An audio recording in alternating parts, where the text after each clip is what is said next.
This conference will now be recorded. Okay, so whenever you're ready, well, actually, I have to get ready first. I'm going to make you the presenter.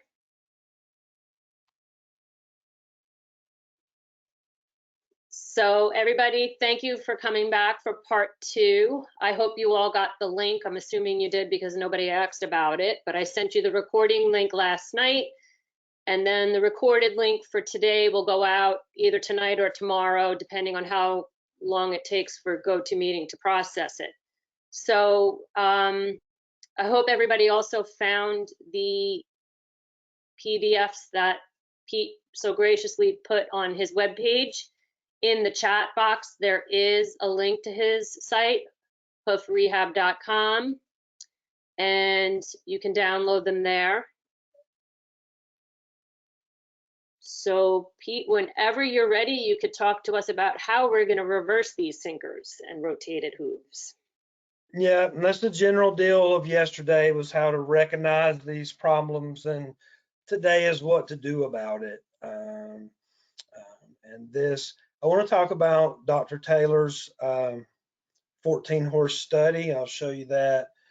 This is one of the cases from it, and just sort of illustrating our goals when we're faced with one of these cases. That we walk up, we have the deep CE, hoof capsule rotation, thin sole, generally, usually an elevated palmar angle, and our goal is to come to a more normal, not ground parallel, but more like, if for most horses, you know, a 5-ish degree palmar angle. This generally rocks the foot down and will straighten the phalanges, even though for me, the phalanges generally end up in line sort of on accident. I don't believe in trimming to align the phalanges. We'll get into more of that later, but the short version of it now is that the phalanges being in line are the way the horse is standing in that moment, and gives us less information and concern about that versus how the horse moves. That said, a lot of these horses, we are straightening the phalanges in this process. This red line being the goal when we walk up, to completely reverse the CE. Very often we end up with this, a partial reversal. This was a 4 or 5 millimeter reversal of the CE. We didn't get exactly to what I would call natural, but improved. And then same with the rotation. A lot of times we have rotation or remaining flare that never quite grows out. I'm going to show that here because, you know, sometimes we grow it all out and sometimes we almost do. And so I like to show these near misses because they're success stories too, particularly if the horse is like this one and ends up very sound. So this study, and you can find it just by Googling, it's online in full, 14 laminated courses, and then click the one that's from Science Direct. And that's the Journal of Equine Veterinary Science version. And basically, me and Ivy's brother Alex worked on these laminated courses, and Dr. Taylor and our veterinary team at the Auburn University Vet School tracked the progress of the horses over time. And they were tracking the degrees of hoof capsule rotation this way, the palmar angle, the CE, as we discussed yesterday, the sole depth, they were measuring from the bone all the way to the ground, and then the HL zone, and that's something I think should be done more often. That's something people started doing 10 years ago, and it kind of went away. But I mean, some people still do, but it should be a bigger thing because, you know, normal should be 18 or 20 millimeters top and bottom. And so if we see 25 millimeters top and bottom, it would help identify those horses like I was talking about yesterday that have damage to the lamina, and they have stretching or separation of the dermal and epidermal lamina with lamellar wedge filled in between, but no rotation. The hoof wall remains parallel to the bone. And a lot of people don't notice what are very severe chronic laminitis cases. And this being done more often would help with that. The short version of the results of the study: rotation was reversed in all, some completely, some partially. I showed you a partially on the first page. I'll show you a completely in a minute. But here's my favorite, and that's the big thing. Comfort was restored to all. But really, I want to stress that that's important to laminitis rehab. It's important to just growing a healthier foot that can do more of its job barefoot, if that's your goal with a horse, or can do its job, period. The comfort is, increasing comfort is very important for processing carbs. Getting correct movement, essential to growing a correct foot. We go on these cases, and I have a mindset of setting up a positively progressing spiral of improvement. Whereas most of these horses, they get in the shape they're in by being in a downturn spiral. This happens a little bit, which kicks off that, which affects that, and everything snowballs downhill. And so I look at these cases as creating I guess, an uphill snowball effect. And so the comfort, very important. The correct movement, very important. And then the CE improved significantly in several individual cases, but the whole average together was only 1 millimeter of improvement. But this is important because we still have most of the farrier and veterinary community that believes that reversing a sinker is impossible. And so even the statistically, all of the horses, because it wasn't a study on CE, it was a study on rotation. And not all of the horses needed CE improvement, so they didn't improve. Some of them were so severe that reversing it was probably impossible, or on the 4 or 5 year plan like we talked about, and so they didn't show. And so then there were cases like this, that showed significant, this one, a 5 millimeter CE improvement. So anyway, I would love to be involved in a study on just CE, because this does prove in a scientific study that you can reverse these things, but it does it in a very lame, wimpy way. We could easily do a better one if we focused only on cases that need CE improvement, and perhaps a subset of ones that we think that is possible versus ones we think are impossible, and track those over time. But this is one of Dr. Taylor's slides. This is one of the better cases that went from a 21 at the top to 28 below HL to 2020. And this was with 0 rasping or dressing on the top of the wall. And this study really taught me something about that. Prior to this study, and if you look at my old stuff, I was generally rasping or dressing the lower 1/3 of the hoof wall to make it match the plane of the upper 2/3, and that was my routine. But when we started to do this study and we were going to track growing out hoof capsule rotation, we knew that if we rasped anything up on the upper wall, that everyone would say, well, they didn't reverse rotation. They just cut it off.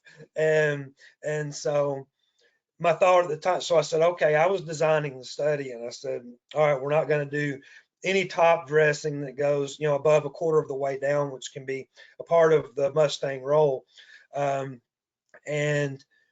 going to do no top dressing on them no matter what. And my thought at the time was, I thought that it was going to have a negative impact on the results, but I thought it would still work some.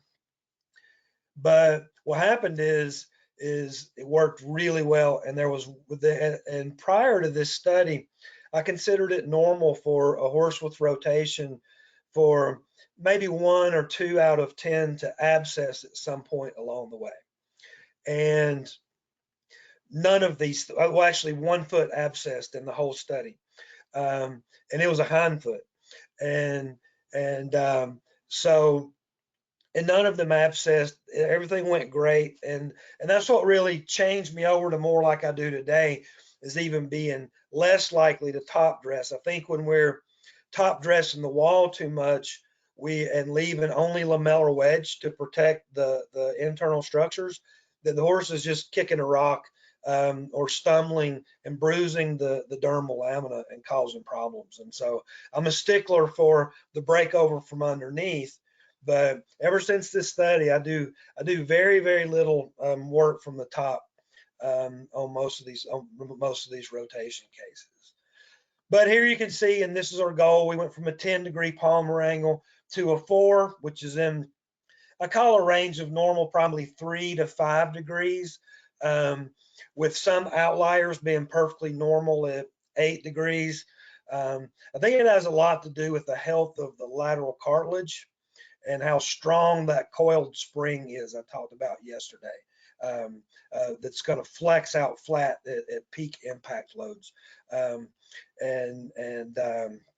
then of course, this very common feature I'll show you over and over today is that sole thickening, okay, as we're reversing the CE, that it is this thickening sole that is driving the bones up in the hoof capsule, if you will. Or remember I told you yesterday, that's actually backwards.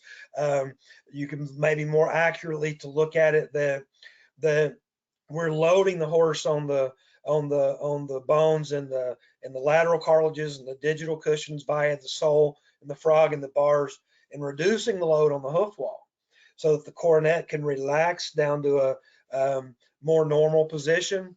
And you cannot get away with that on a thin sole. You can only get away with that on a thick sole, or a thin sole plus padding. We'll talk about all of that. So whichever way you want to look at it, we just almost always see this thickening sole coming along in direct correlation to improving the CE. So while we're thickening the hoof wall, the hoof capsules stay in the same length, or usually getting shorter, rather than if the CE was stable as we grew a thicker sole, that would mean the hoof capsule has to get longer. So, but it basically never does that.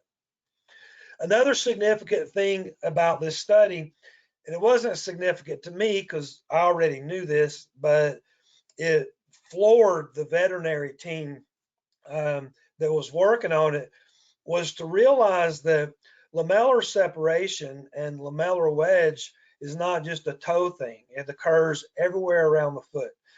This is an oblique shot of a horse that had very little rotation in the dorsal aspect. And so we were marking these, and I was showing them this, but I don't know of anywhere else in veterinary journals where it shows this, and it shows and briefly discusses this phenomenon. And this is important, and I see it all the time, not picking on one breed, but it's more a track thing than a thoroughbred thing. But off the track thoroughbreds very often have no rotation down the toe. And so the lateral radiograph looks good, except the sole will be thin. But they'll have inch wide lamellar wedges at the quarters, or basically everywhere else. And no one treats these horses like laminitic horses, but they are. I'm one, I've said for years, there's no such thing as a horse that's a little bit foundered. Either we have all of the dermal and epidermal lamina connected, or we don't. And if they're connected only at the toe and they're separated everywhere else, that's a laminitic horse. And if more people treated those horses like laminitic horses from a nutritional standpoint, then they will be a lot easier, or they are a lot easier to deal with. So having this in the veterinary journal was a significant part of this too, even though it really had nothing to do with the study.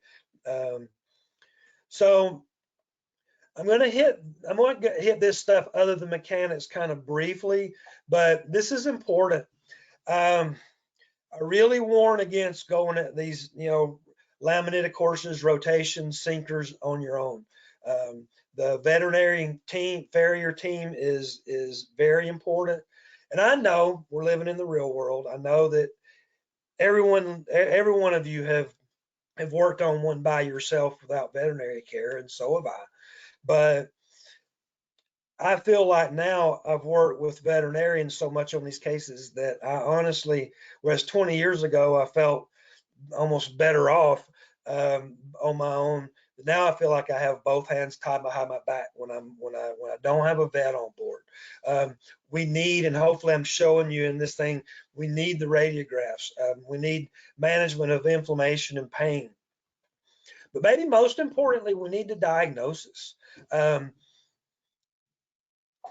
Most of success with laminated courses happens when you're talking to the horse owner and trying to talk them into making changes to the lifestyle and nutrition and et cetera of the horse.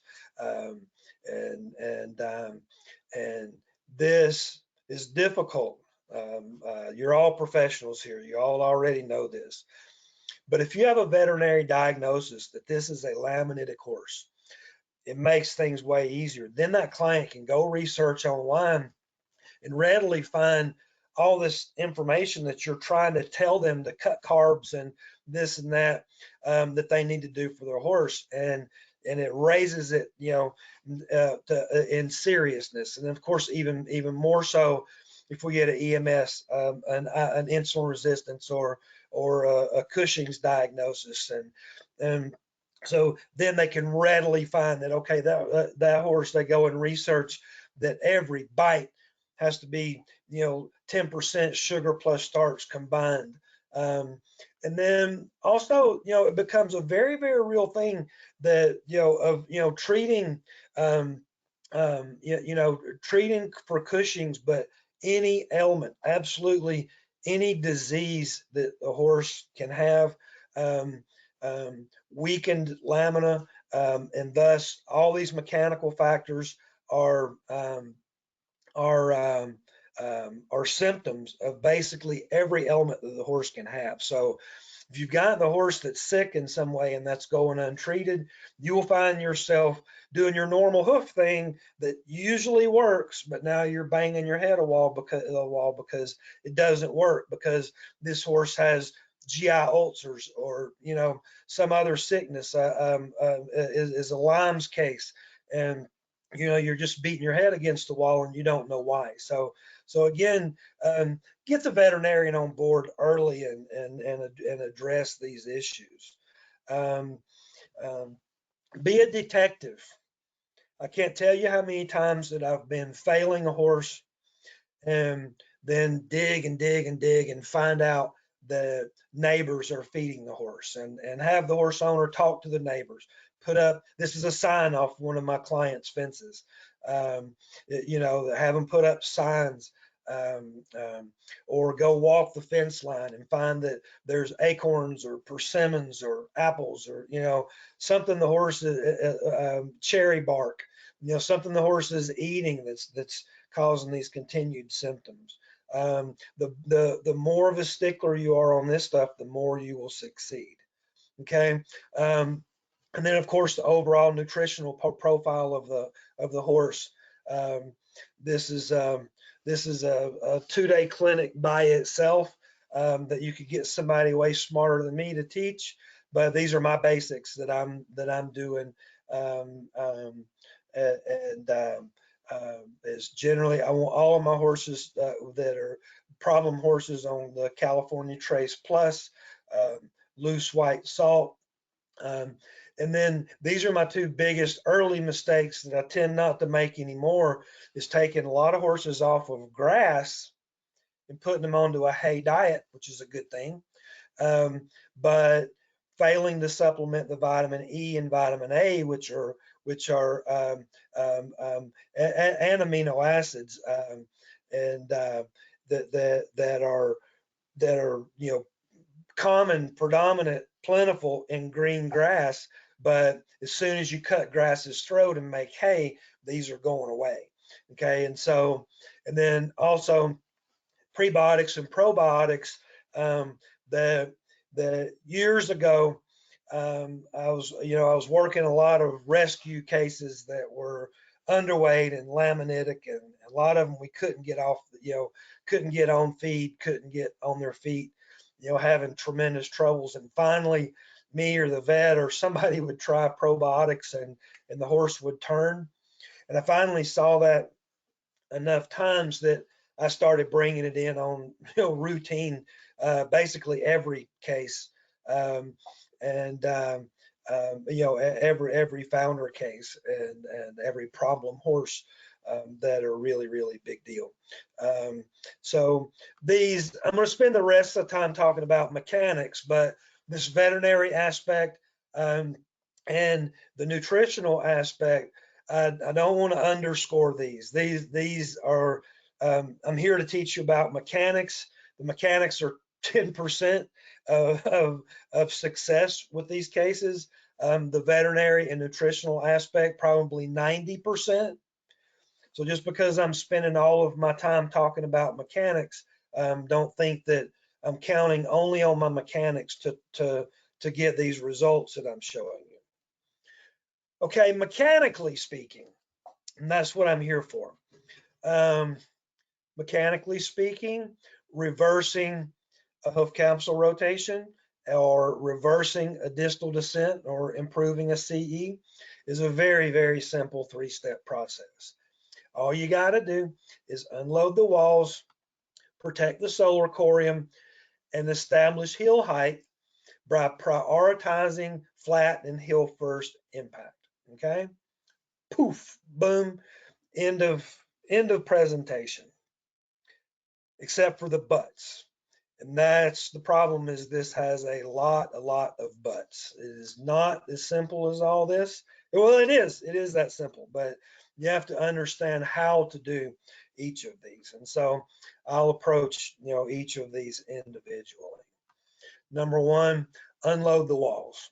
Now, when I say unload the walls, I have experimented with cutting the walls way up off the ground. So if I have a 1-inch sinker, cutting the wall 1 inch off the ground and allowing the coronet to just float the wall.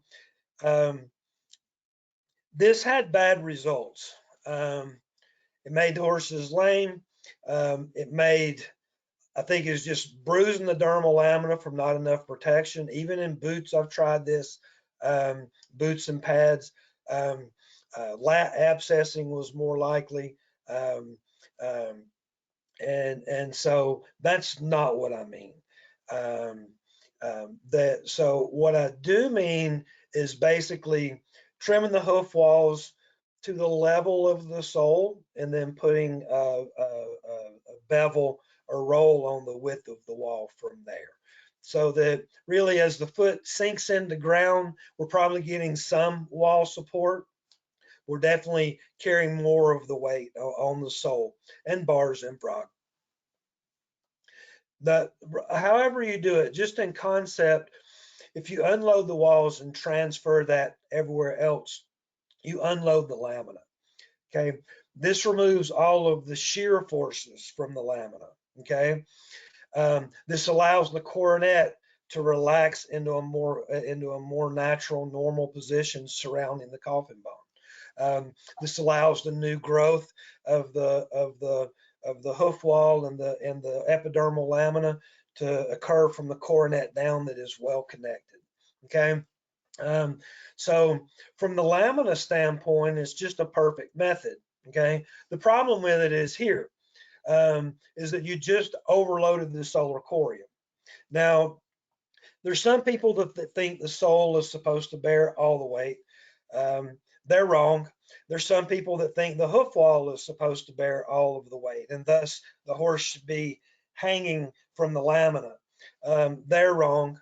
My opinion is that the everything is supposed to be working together. You know, the hoof wall, the sole, the bars, the frog. In particular, in the front of the foot, we're talking about just the sole and the hoof wall. They're supposed to be sharing in the load. Okay, so for whatever reason, when the lamina fail, okay, so just by definition, a laminated horse just overloaded the sole. That's why we have so much problem in laminated horses with, you know, the solar corium and subsolar abscessing and that kind of stuff. But then the trimming you need to do to improve the situation overloads the solar corium even more. Okay, so we have to take that into account. Okay, and I'm going to get to that in a minute. But first, I want to talk about just unloading the hoof wall and how I'm doing this. So we come on this case, and we have this long hoof. Okay, just like yesterday. This is so tall. Well, my first thought, and probably yours is that there is going to be a lot of trimming that I need to do here. This foot is really, really long. But then I look at the bottom of the foot, and I have only, you know, 1/8 of an inch, a 3 millimeter deep collateral groove. Okay. I'll have to move a little window so I can see.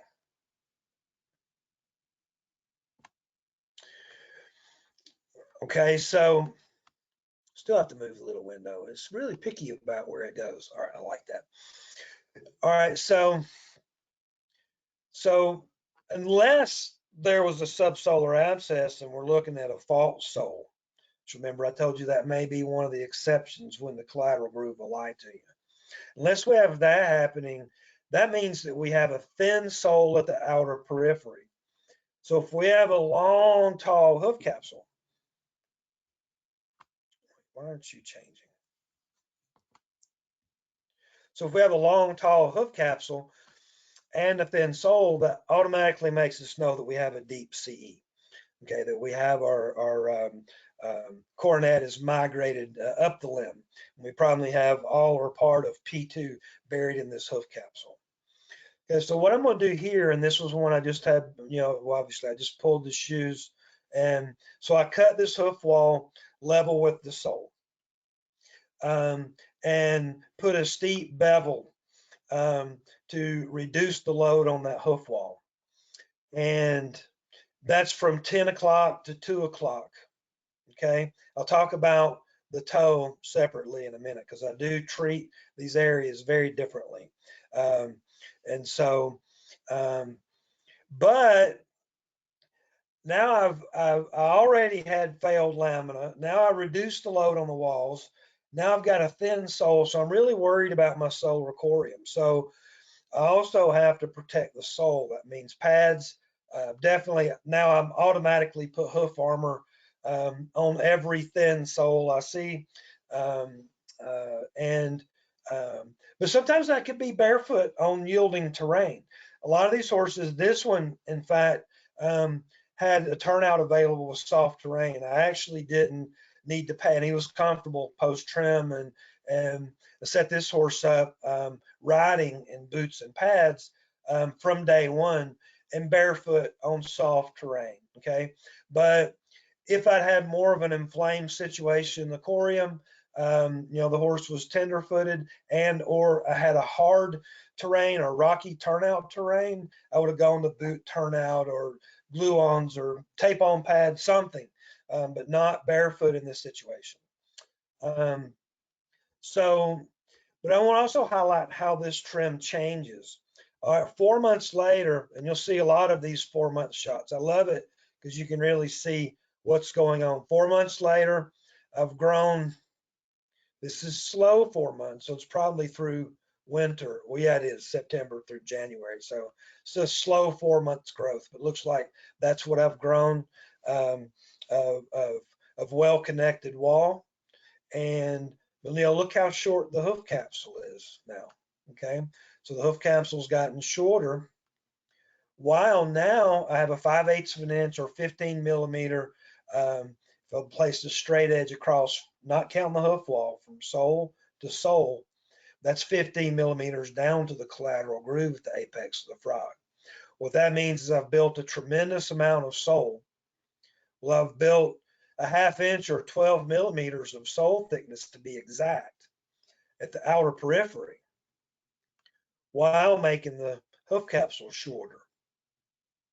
So I don't have radiographs on this horse, but I know that I just did at least a 10 or 12 millimeter CE reversal just on my external indicators. But I also want to stress how the trim is changing, and this is important. Now, I've only grown a 1/3 of a well-connected hoof capsule, but I'm already starting to actively be able to load the wall from 10 o'clock to 2 o'clock back. I'm leaving this 1/8 of an inch to 1/4 of an inch longer than the sole, and then putting my roll on. And again, it's very important to notice that. I've worked with a lot of trimmers over the years, and I've noticed a pattern. Most trimmers that are aggressive enough to fix these big problems can't turn it off. And so they keep doing a rehabilitative, very aggressive rehabilitative trim much longer than they need to, or forever, and never quite let the horse get sound. The flip of that is a lot of people get scared off from aggressive trimming. And like say, if somebody that would always leave the hoof wall 1/4 of an inch longer than the sole, 6 millimeters longer than the sole, and never trim more aggressively, they can't fix the big problems. And so what you need to cultivate is the ability to do both, and the wisdom to know the difference. To be aggressive when we need to, but then to back off. I mean, I'm 1/3 of the way into rehabilitation on this horse at best, and already really putting these lamina to work successfully. By the way, this horse is working 5+ days of work week barefoot. It's a dressage horse, and then doing occasional twice a month trail work in boots, and working almost every day barefoot in the arena, at this point. Okay. Now the breakover, normally I'm putting breakover where it would be if I had perfect lamellar connection, which is this sole is a projection of the coffin bone. Okay. And from here to the hoof wall is lamellar wedge material that was expressed between the dermal and epidermal lamina. So normally, oh wait, I wasn't ready for that conversation yet. Okay, well, remind me to go back. Well, I remember. So normally I put my breakover here. Not here, but actually 1/4 of an inch, 5 or 6 millimeters in front of that point. Of where the sole, the true sole is, or where the dorsal aspect of the coffin bone would meet the ground.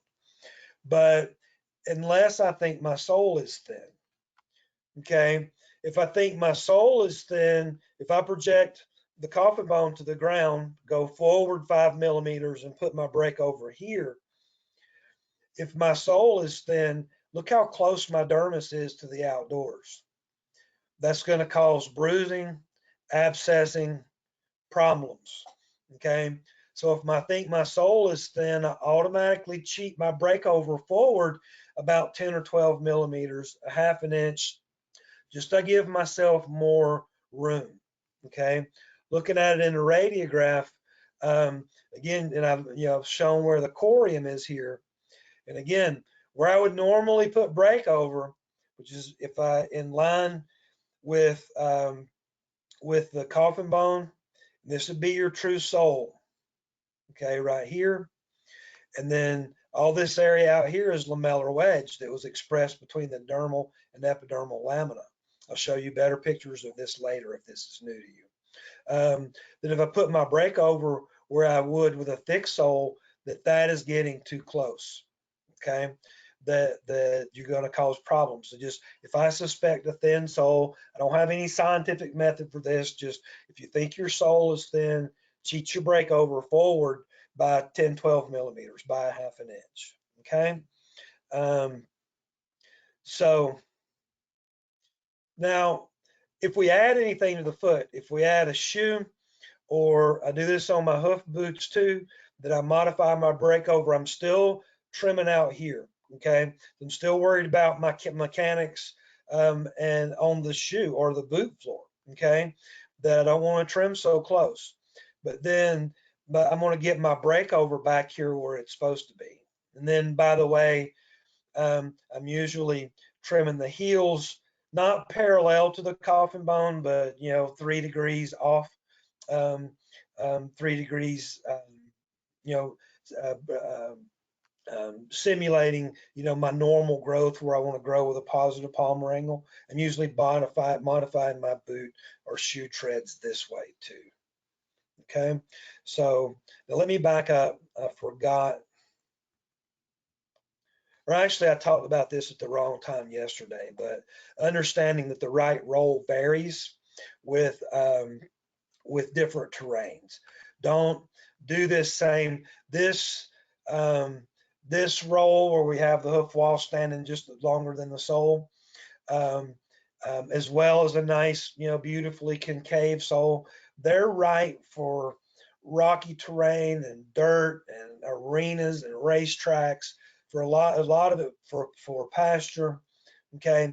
But for frozen terrain, for dried, baked, hard terrain, for roads, for packed trails, it's all wrong. We need, more wall on the ground, a more subtle roll. We may need our sole almost or slightly weight bearing at the outer periphery. And we generally need more material filled in here, so that we say it'll still have expansion room so the foot can expand, okay? Can drop down so the foot can expand, but then that it bottoms out for support so that we don't have the horse's weight hanging from the lamina, okay? And I already did that yesterday, but in the wrong spot. But in your notes, this is where your notes are for that discussion.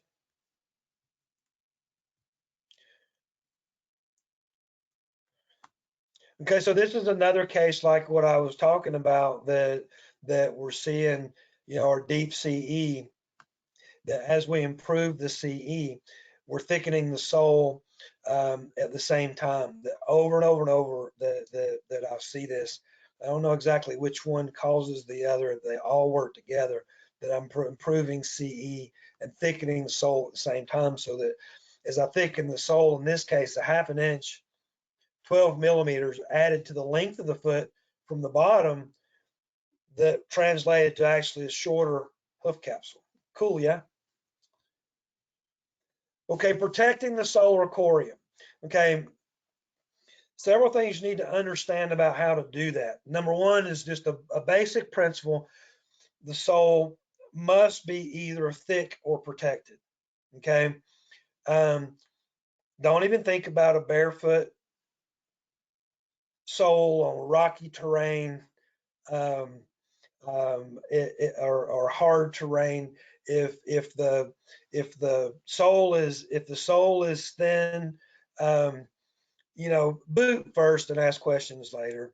The more I have transitioned my mind over this way of thinking, the more successful that I have been. And the thing about that, and I'll talk a lot about it later, is when I first started this, myself 20 something years ago, I wanted to do it barefoot. And I was technically using boots, but I would try barefoot until I was really failing and my clients were getting fed up. And then I would introduce booting, and it felt like a failure. But a lot of those times, a lot of those cases during that time, I would wait, finally go to boots, and then a month later, the horse didn't need boots. And I'm kind of stupid and slow sometimes. For a little bit, I thought, wow, man, I didn't wait long enough. I wasn't patient enough. And finally, I saw that enough times that I started realizing that the mileage the horse was getting, being ridden in boots, the correct movement were the exact things I needed to grow a healthy enough hoof that could do more of its job barefoot. Okay.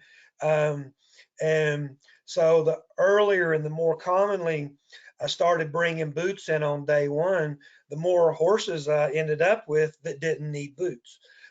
So ironic there, but now I just, like I say, I tend to boot first and ask questions later on riding horses, especially trail horses that are going on hard terrain. But if you'll follow this with these horses, that especially these laminatics, that really what this presentation is about is rotation and sinkers, that to protect unless you have full sole thickness. Okay, equally important, any sole pressure must be released. Okay, the solar corium loves pressure. It was made to handle pressure. Same with the bar corium, the frog corium, but these hate pressure without release. I mean, they're on the bottom of the foot. And a lot of people still think that the solar corium shouldn't bear weight. That's the craziest thing I ever heard. It's on the bottom of the horse. But the reason they think that is because they're used to seeing, say, someone shoeing with sole pressure. You shoe with sole pressure and really, really bad stuff happens, from bone remodeling, abscessing, bruising of the solar corium. But that's pressure that doesn't release. But that's not just picking on the horseshoers or metal shoes. In a cast, in a hoof boot, you can set up situations where you have pressure that doesn't release. So this, I can't say enough times how critical that is. That you're bearing weight, that any package you put on a horse, that you're knowing that you're releasing all of that pressure when the foot is in flight. Okay. And here, protection, I include what can follow this that can protect the sole and release the pressure. Boots, padded insoles, tape on pads, very thoughtful shoeing packages as well. But also, again, barefoot on the right terrain is included in protecting, in a protection method, in my opinion. We have to take it case by case, property by property. Okay.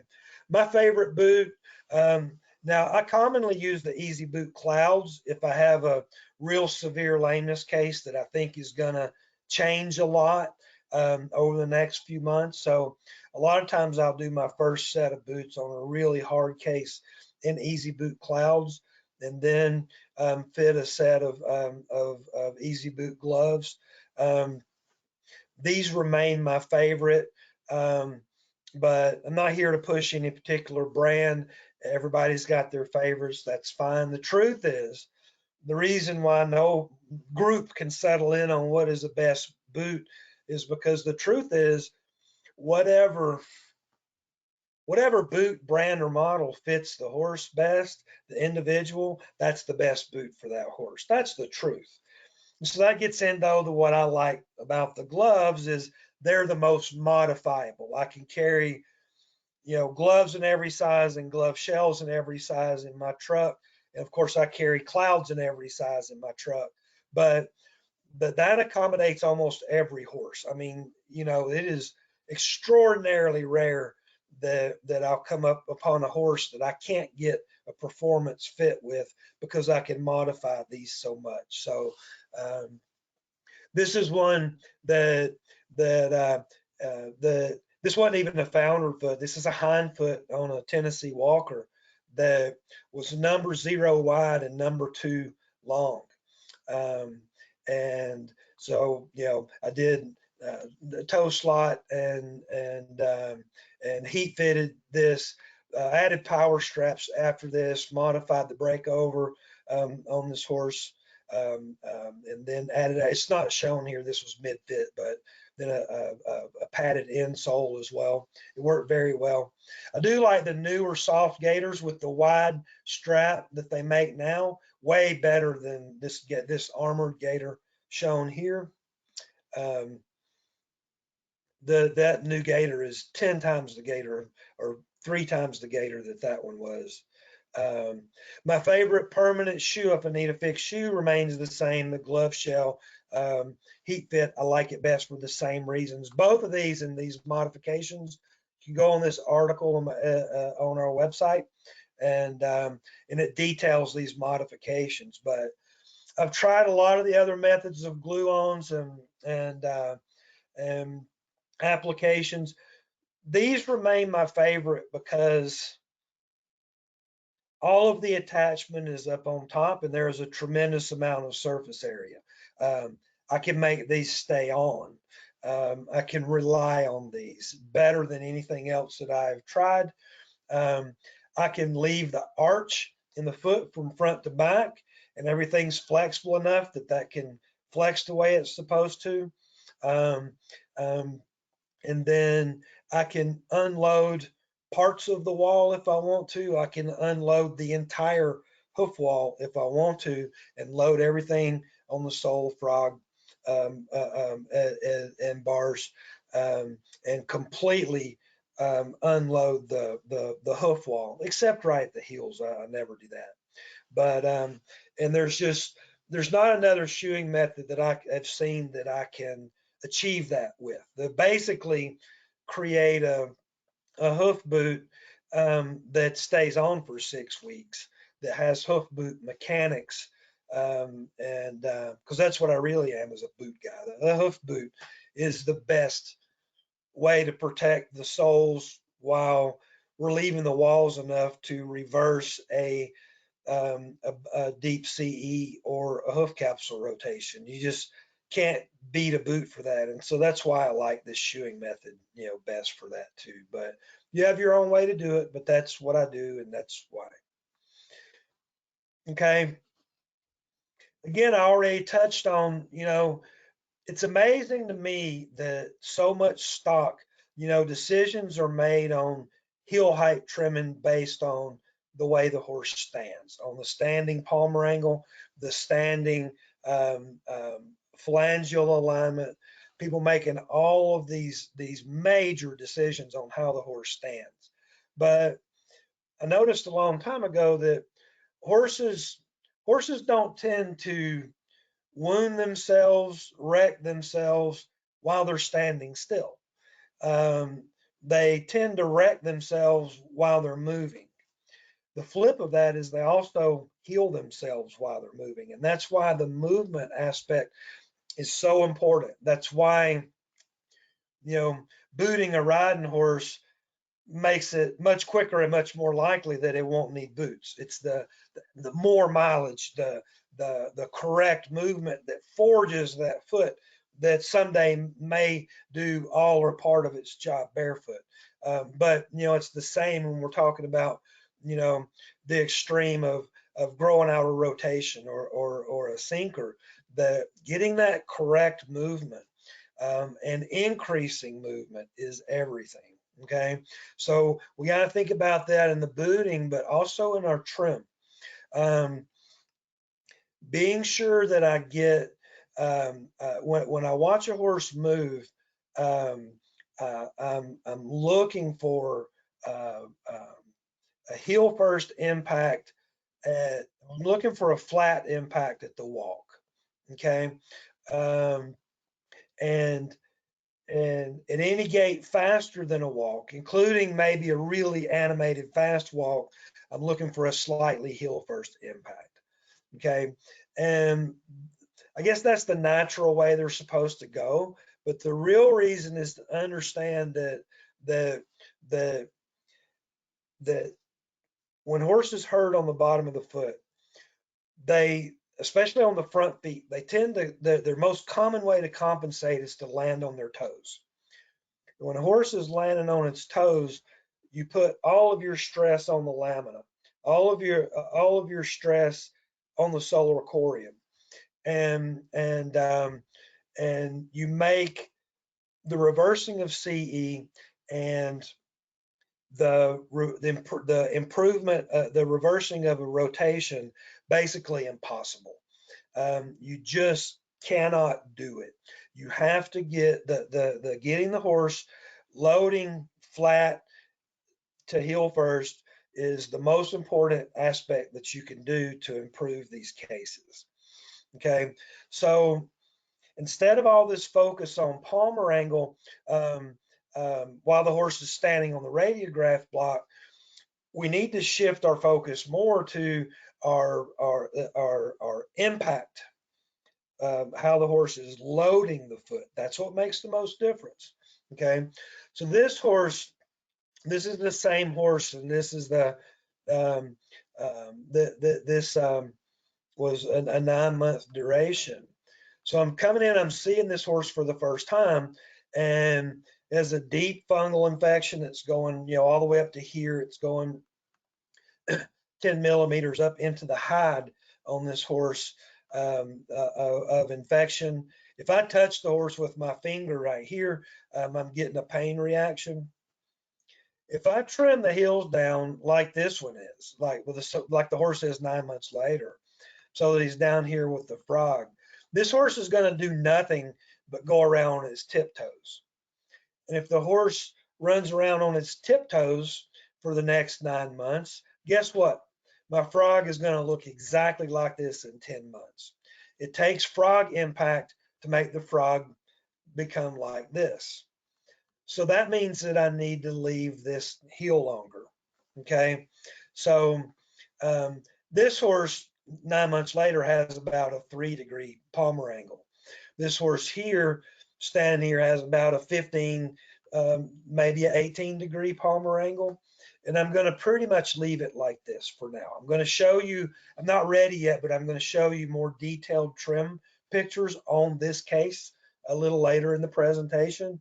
But for now, we just need to understand that if I cut the palmar angle correct, if I cut the heels correct, I'm going to get such bad movement, such toe loading, that I cannot improve the back of the foot. I will not grow out well-connected lamina if needed. I will not thicken the sole if needed.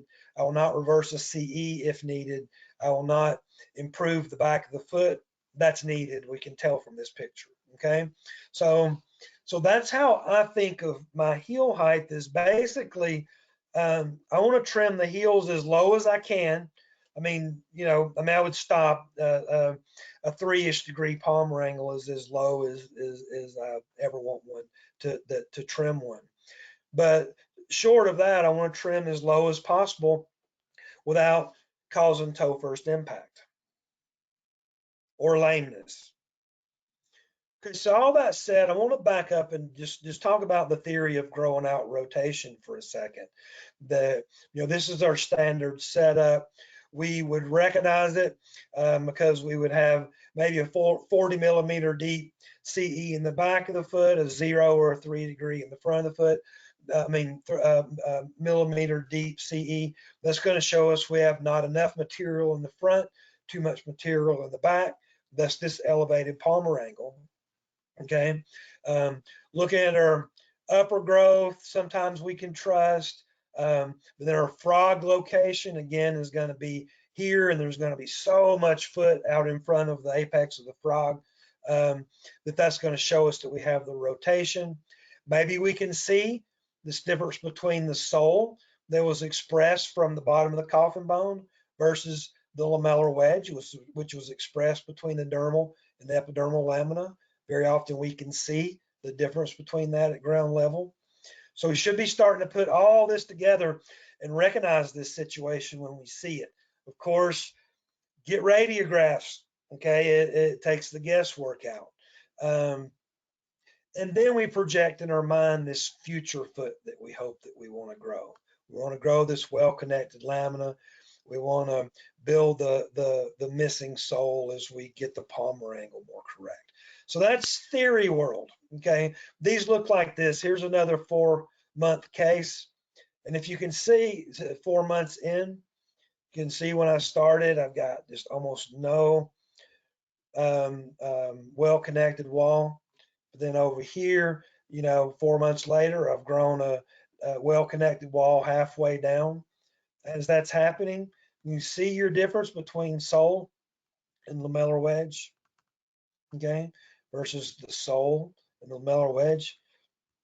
These are the same foot. I know they don't look like it because of the lighting, but they're the same foot 4 months later, okay? So that's one of these in mid growing. That's what they should look like as you're coming along. Okay. Now, interesting on these cases, when we talk about needing to get our palmar angle down, and this is more of a horseshoer thing. I don't see a lot of natural hoof care practitioners doing this one, but it's one you need to look out for. Is you can't lower the heels on these horses, because you'll follow horses that people have tried to do this very often. That you can't even take any off this heel without thinning an area that's already too thin. Okay, when you're trying to think about it from heel to toe. But instead, if you realize, think of it that you've got almost all these cases have not enough material in the front, too much material in the back, which means there's somewhere in the middle that has the exact right amount. And so usually, not always, but usually that's the widest part of the foot. And any trimming that you do needs to originate there.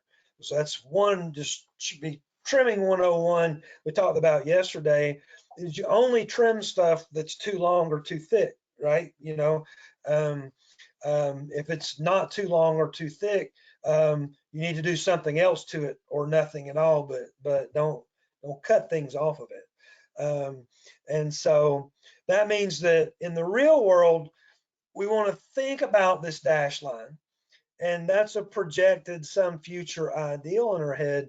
Okay, but we also have to come up with some realistic lesser trim almost always. And so I'm going to focus a lot on how to figure that out, how to find that out. So back to theory world, overall, fixing a rotation, as we're wanting to get this palmar angle down, then the foot's going to rock back to a normal palmar angle, and then which then flips this rotated toe up off the ground.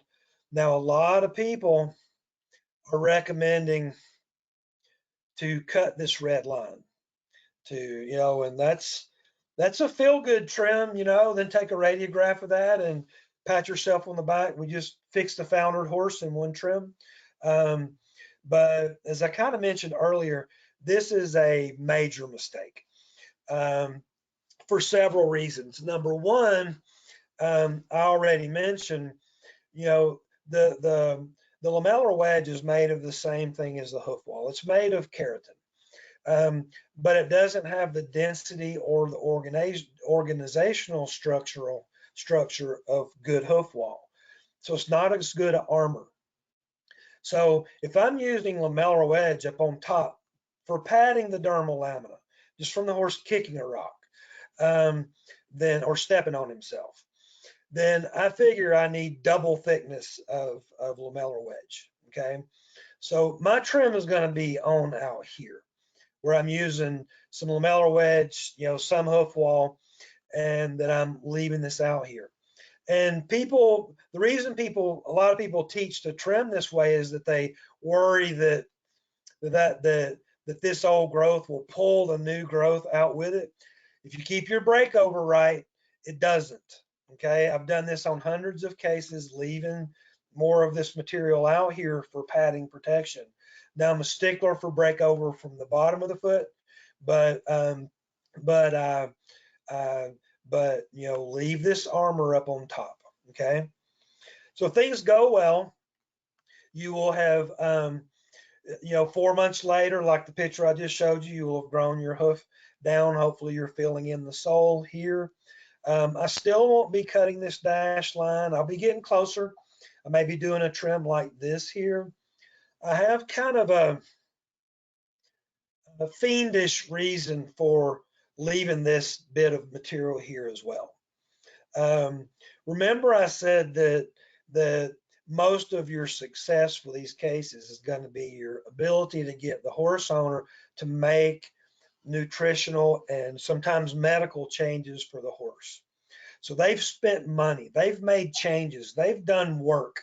And if they've done 4 months of growing a perfectly connected wall and lamina, and then they can see this gnarly, nasty old foot growing out, that's a pat on the back. That lets them know that all those changes were important and they were for nothing.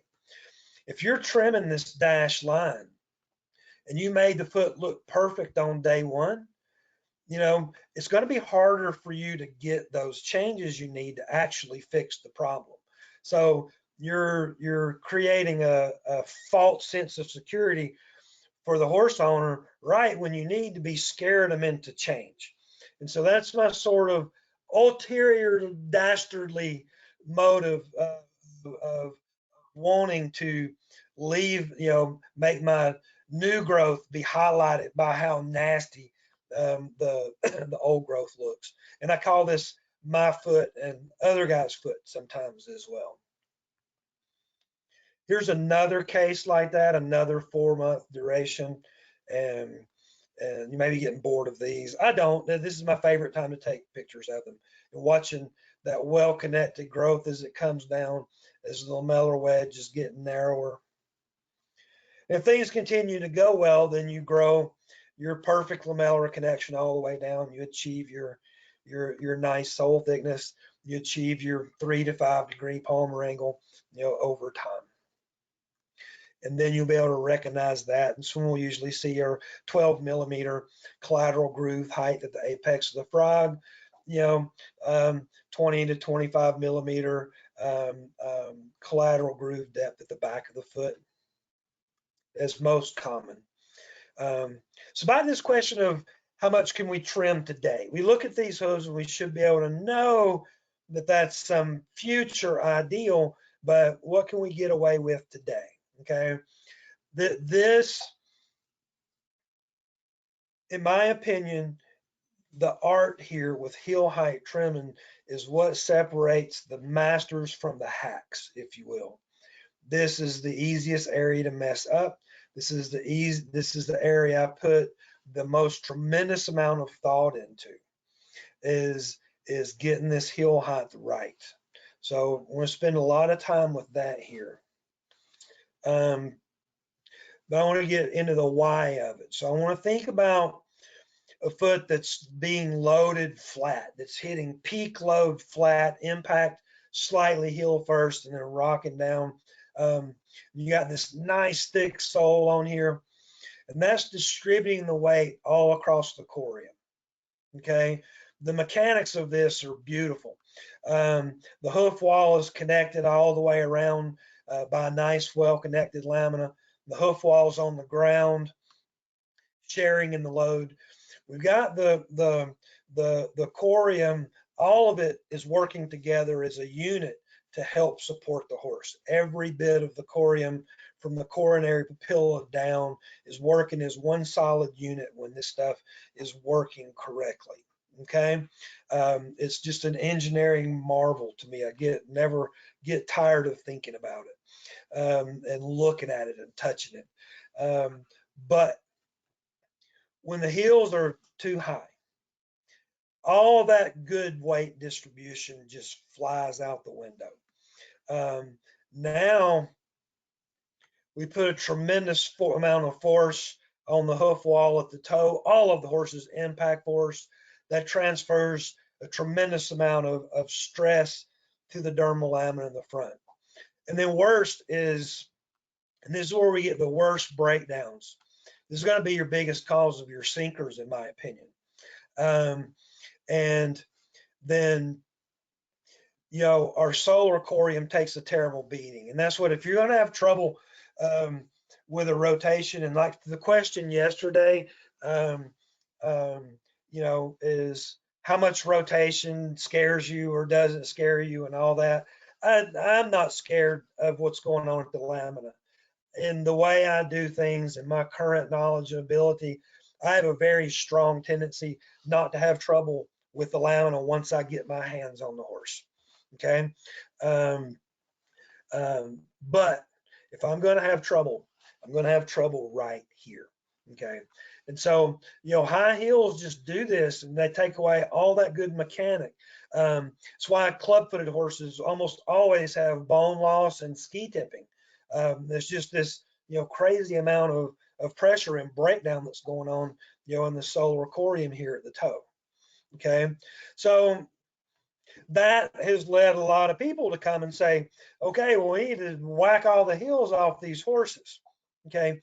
The problem with that is that, and for a lot of reasons, you cut the heels off too much. And too much, in this case, being down to a 5-degree palmar angle is the way this picture is drawn.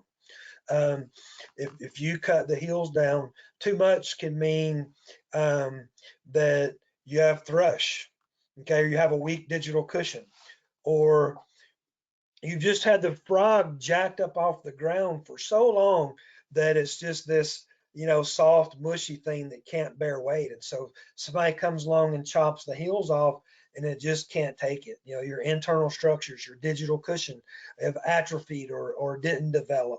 But on top of that, we have a lot of reasons up the limb. The horse, usually a clubfoot is actually an adaptation to some problem or imbalance in the horse. It is balancing a situation. It is helping a horse through some problem or injury, some permanent, some temporary. So you may have ligament or tendon injury, joint problems. You may have dental issues or spinal issues that are causing this. Or maybe everything's normal, that's making a high heel support the situation better. And cutting the heels off can stress and strain and cause tremendous amount of trouble for these horses. Or maybe everything's normal and just the heels have been high for so long that the flexor muscles and tendons, will have adapted to it. And so you might need to get the heels down, but gradually. Okay. So you got a lot of reasons why just whacking the heels off these horses might be a mistake. But the biggest one, all of these things are going to end up causing a toe first impact, which is then going to cause the same critical breakdown here, the same excess stress at the lamina around the toe. Okay, so you have the same problems with heels cut too low as you have with high heels on the horse. Okay, so this puts a lot of stress on us as a trimmer that we have to understand that in these horses, and especially these laminitics, that we have to get them moving. We also have to understand that compensative movement wrecks absolutely everything. Okay, and be sure that we're not doing that with our trims. So how do I establish heel height? My goals are comfort, flat impacts at the walk, and flat or heel first impacts at any faster gait than the walk. Okay, so I'm going to start. So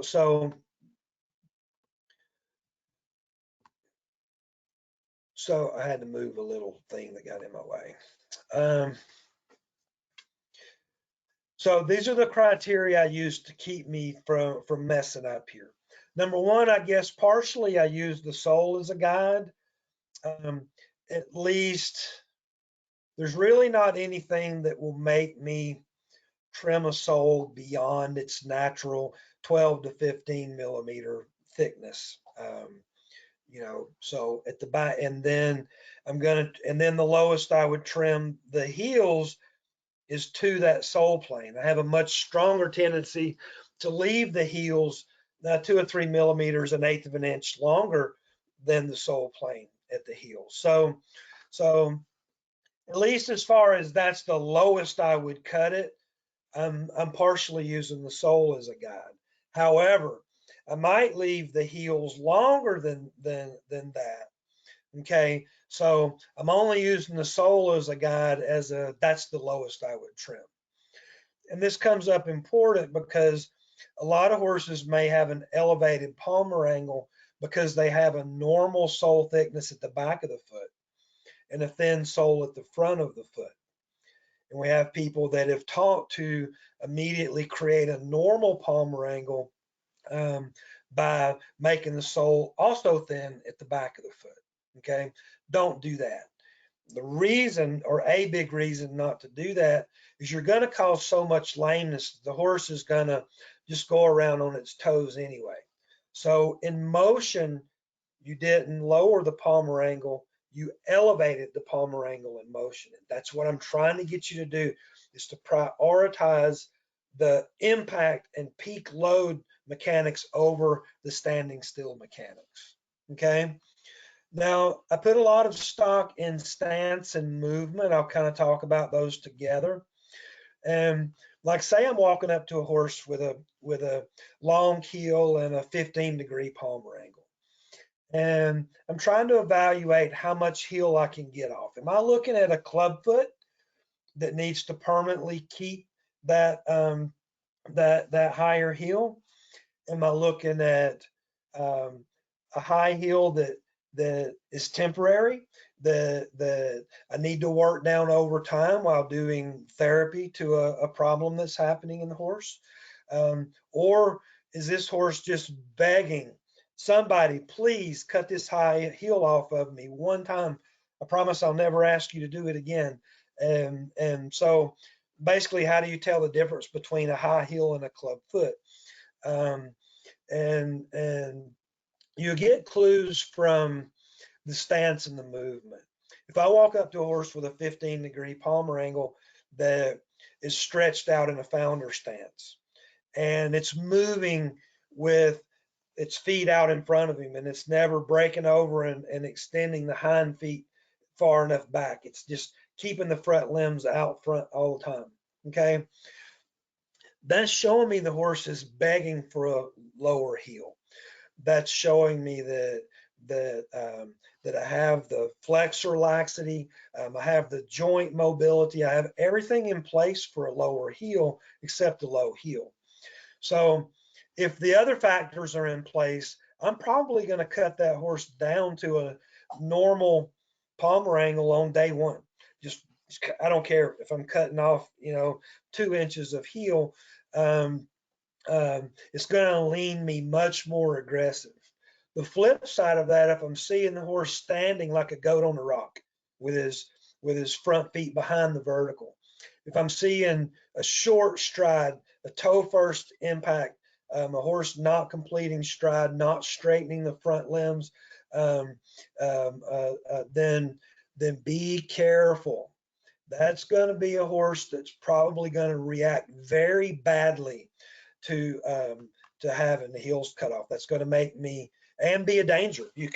That's your horse that you could wreck ligaments and tendons, make the movement worse, make the hump, the comfort worse. So that's going to slow me down. Next one is response to the offer of a forward stretch.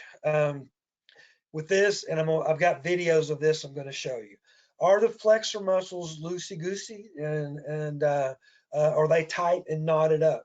One of the worst things you can do is take the heels down on a horse and wind up. Wind up is a neurological response to foot pain where the flexor muscles all the way up at the elbow, they cramp up into a tight. You can feel them there, and it'll often jack the heels up off the ground. And these horses are ripping themselves apart. What to do for them is immediate and dramatic pain management. Pain meds, block, pads, everything you can do to get the horse out of pain will stop that neurological response from tightening the muscles. But lowering the heel, most of those horses will have high heels and a jacked up palmar angle. So, you offer them a forward stretch, they won't be able to straighten the knee at all. I'll show you that, the carpus, they won't be able to straighten it when you take the leg forward. Okay, but the same thing if the horse is just stiff and tight. So if I offer them that stretch and they're leaning hard into it and readily straightening the limb, then I'm going to lean towards more aggressive towards a correct palmar angle. If they are very resistant to that stretch and they have trouble straightening the limb when I pull the leg forward, then that's going to slow me down. The next is a subjective evaluation of the frog health and the digital cushion integrity. I'll palpate the digital cushion between the lateral cartilages. Poke the frog. You know, this sounds funny, but is there a pain response at the frog, or is that frog tough enough to be the front line energy dissipator for the horse? Okay. That is going to affect my, my palmar angle, my heel height that I can trim today. The wear pattern, I have slides for, I'll show you. And then learning from your previous mistakes. Okay, this one is very important because I would be lying to you if I said I nail this right every time. I don't. I put a lot of thought and care into it, but sometimes I trim a horse and I make them tender-footed. Sometimes I trim a horse and I cause this toe first or side loading compensation. So the only way to avoid that is to stay in bed. But what you want to be sure you're doing is then protecting the horse so that the horse doesn't spend the next 2 weeks in pain, or worse, doing compensative movement that's wrecking everything. But the biggest thing is not repeating it. Notice, pay attention. Do not repeating that over and over again. Adapt. Okay. All right. So this thought about evaluating the horse based on offering a forward stretch probably started baking in 2005 or so. And you'll recognize this horse, those of you that have followed me for a while. It's the Mustang that we were following out in wild horse country. And he has kind of a clubby front left foot, or a high left, normal right. So in watching him, and then we had a lot of video of him and pictures, he never straightens this knee, this carpus. He never straightens. That's as extended as that limb ever gets. So this club foot, or this higher heel, is supporting that situation. If you cut that heel off of him, you would probably cause a lot of trouble. So what's causing this? I don't know. I can't see any swelling or problems in any of the video or pictures, but it could be so many things, so many different injuries somewhere, or maybe he just had that high left, low right tendency as a foal, and didn't have a good smart trimmer to recommend body work and stretching to keep the foot from adapting more steeply. And this horse just grew up on a higher heel. And then everything sort of adapted to it, and so, but for whatever reason, it would be a mistake to whack that heel off, but like, all the other wild hooves are, including the other 3 on this horse, and because it doesn't support this injury. So that's why I started offering stretches. And now this has been misconstrued and misunderstood. And so I hope this can clear it up. I have some videos here. And Janine, if you'll be ready with your microphone, because I want you to tell me, I don't know how much of a lag there's going to be. So tell me if I start messing up. Okay. But what I'm doing is no more than you would do if you were bringing the foot forward onto a hoof stand. I'm not pulling on the leg, but if you've never been exposed to this, but you've brought horses' feet forward to your thigh. or to a hoof stand for trimming. Sometimes the horses just bear down and straighten their leg and, and stretch on you. And they moan and groan, and that's good. That's a perfectly normal reaction to being offered that stretch. But then sometimes some horses, you try to do that and they're fighting you, and they keep their knee bent, and they just can't do it. And a lot of times, it's on the same horse, and that'll be like on a high-low horse. It's very common. They on the high side, they can't straighten the limb that way, and on the low side they dig that stretch. And so that's what I'm doing. I'm not jerking around on the feet. I'm just holding the foot out there and seeing what they do. So this first horse I want to show you, this is a very, very good mover. This is your normal reaction. And see, I'm even deepening the stretch by, see how I'm letting it go to the toe on the palm of my hand, and she's just digging into it. She loves that. That's showing you a perfectly normal situation. And if the horse has the frog and digital cushion integrity for it, this horse is going to love a low heel. This horse, I know going up, the horse is going to like a 3 or a 5 degree palmar angle, and I'm going to have no concerns with taking a high heel off of a horse if he does that. Okay, this next horse, did that video end? Yes, it almost followed your wording to a T. Oh, okay, so we don't have a lot of lag. No. All right, excellent. Okay, this next one is a navicular horse, and this is actually the good side of him. And I'm just putting the foot out in the same place and just watching what he does. Now, jerking on this would be dangerous for him, but he has very, very tight flexors. He's a navicular horse. He's been running around toe first for years. I'm trying to work his he had deep thrush. I've got the horse owner working on thrush. I've got him going into work in padded boots where he moves better, but you have to be careful still.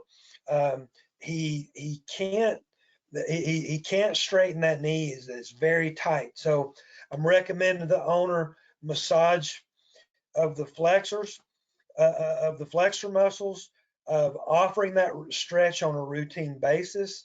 And of course, the money wasn't on the table for this horse, but if the money's on the table, I'm really, really pushing for all over professional body work, because this is going to be just one of the stiff muscles in this horse. This is going to be all over. You can count on this horse from long-term foot pain being messed up all through the back end, and just so much that professional massage therapy can do to help a case like this. But at minimum, I want the horse owner offering stretches and doing cross fiber massage of the flexor muscles. But from a trimming standpoint, I know that I have to leave a longer heel on this horse. If I lower him down to a 3 degree palmar angle, I am going to run a great risk of damaging ligaments and tendons. I'm going to go to a great risk of causing more pain through the flexors and the flexor muscles that then he's going to resist and actually cause him to toe load worse, which is going to work against me trying to improve the situation at the back of the foot. So yes. Can Yes. you replay those videos? I don't know. Can you replay the videos? Okay. Yeah, I Thank don't you. know. I'm going to try. Yes, somebody was asking to see them again. Thank you. All right, let me go all the way through, and then I'll play them all the way through again. I'm not Okay. getting a button to do it again, and it won't let me move. Just yes, I will, but let's wait in a minute. Oh, now you have to be careful with the information that you get here. Oh wait, well it replayed. Do not know how I did it. That horse very stiff. He's really, really resistant. He tries to bounce it straight, and he's like, man, that really, really is rough on me. Okay, conservative with the heel height. Okay, now this horse, is a great mover. There's not a darn thing in the world wrong with this horse. She likes a low heel, but she's been in a stall for 12 hours. Okay, so careful with the information you get. We have to use our brains. We have to use our common sense here. She quickly warms out of this, but now you don't want to jump on a horse like this that's that stiff and take off cantering and jumping. You're at risk of injury. So this horse just needs warm up, stretching, the focus, to warm up prior to going to hard work. Well, what she really needs is to be turned out in a herd, but I'll digress there. So again, nothing wrong with this horse at all, except that it's been in a stall for 12 hours. Okay, back to what we're looking for. This is correct. That tells me if I've got all the other situations in place, I can trim a nice low heel. I tried to put the foot down and she's like, nope, dude, you're not done. I like horses so much. This is back to the worst side. This is the most severe navicular damage. In this situation, even worse. He started meeting resistance when it even got almost straight. This foot's going to like an even higher heel. Okay. Now I'm going to attempt for you to go through all these again. Okay. So this is normal. This is telling me that I can lower it to heels to normal. Or this is an indicator. Remember, there's other indicators that I'm using. And that throwing that head down, that's a deepening of the stretch that she didn't have to do. She could have held her head high and had that stretch be half of what it was when she threw the head down. This is stiff, gonna go better with a 10-degree palmar angle for now. Maybe permanent, maybe temporary, but as long as it's like that, this horse is going to be safer and do better with a higher palmar angle. This horse likes a 3-degree palmar angle. And if you warm her up, then she'll stretch just like that paint, the black and white paint horse at first. Okay. She hates her farrier. And this is the one I tried to put her down. She deepens the stretch with her neck. I try to put her down and she says, nope, you're not done yet. This is normal. What this is showing me the knee, that I don't have arthritis in the knees, or ligament, tendon problems, all kinds of things that might be causing a need for a higher heel. This is, if I'm walking up to a horse with a 20-degree palmar angle, this is showing me this is not a club foot. This is not a permanent, it's not a horse that wants that high heel. This is showing me a horse that wants his high heel, maybe temporarily, maybe permanently, but right now, today, he needs that higher heel. Okay, so I'm almost done. I'm gonna take all these, I'm gonna put all these together. Now, this part here, this is a foot that I walked up to that's similar and different to the one I opened and started with yesterday. This is not my work. The previous farrier, shockingly, this is a full-time certified farrier that's making his living full-time. That he cut this. And in dealing with the rest of the story on this horse, I think that he actually nippered the coffin bone. But at any rate, hopefully all of you would be immune from doing this, because the collateral groove at the apex of the frog is the lowest point on this horse. Okay. In a lot of ways, this looks just like the one I started with and ended with yesterday. But remember, when I drew the lines, this one does, instead of having the apex of the frog out here, the way Alicia's that I showed you yesterday did, the apex of the frog is, I've got more foot in front of it than behind it. I've got my frog standing here up at an angle like I drew for you yesterday. Okay, that's showing me that I do have this, and also I have, you know, a very deep, I forget, maybe a 2.5 inch collateral groove versus 0 collateral groove here. So I do have that jacked up coffin bone here, like the yellow lines I drew for you, the yellow dots I drew for you yesterday. Okay, so this one does look like a lot of people might have thought that other one looked like. And the collateral grooves tell us this. Okay, now a rare thing about this situation, when I walked up to this horse was standing in the founder stance. Okay, I'm going down my list of things to evaluate. Whereas yesterday, that horse I was telling you, they look very similar from the outside, but that there's no heel to cut off of that horse. Okay, but going through my evaluations, I've got this 2 or 2.5, I forget, very, very deep collateral groove. So I do have heel to cut off this horse. This horse was standing rocked back in the founder stance. This horse was moving with the feet out front.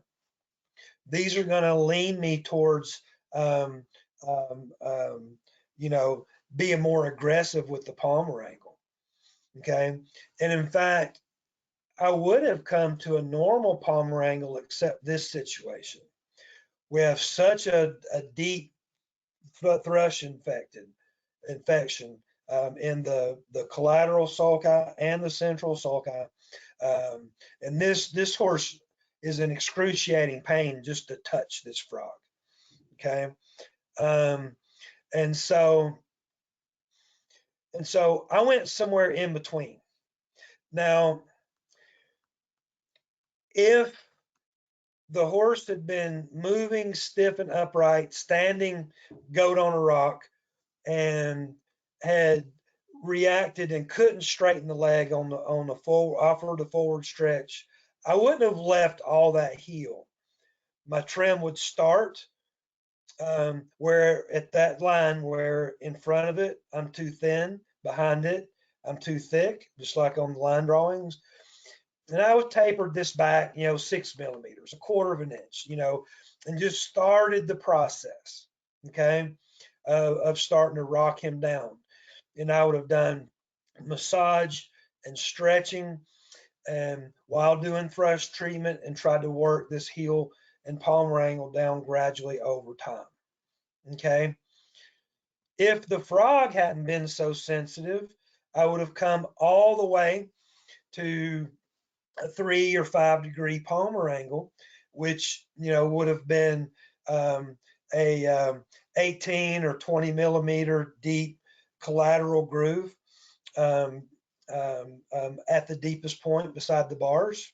Okay, but what I did, since I had the horse that moved like it wanted its heel down, stretched like it wanted its heel down, but then had the thrush, is I went right in between those two lines, and that was my trim.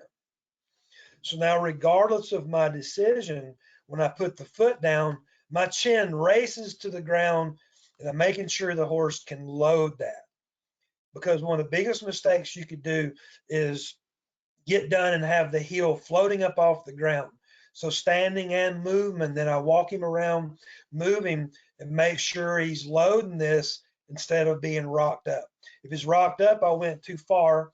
And so I'm going to either build the heel back with epoxy or shoe glue, or if I'm doing a boot or pad or glue on, whatever I do on my appliance, I'm going to have some wedge in it. So I don't want to leave that heel floating because I'm worried about wrecking ligaments and tendons.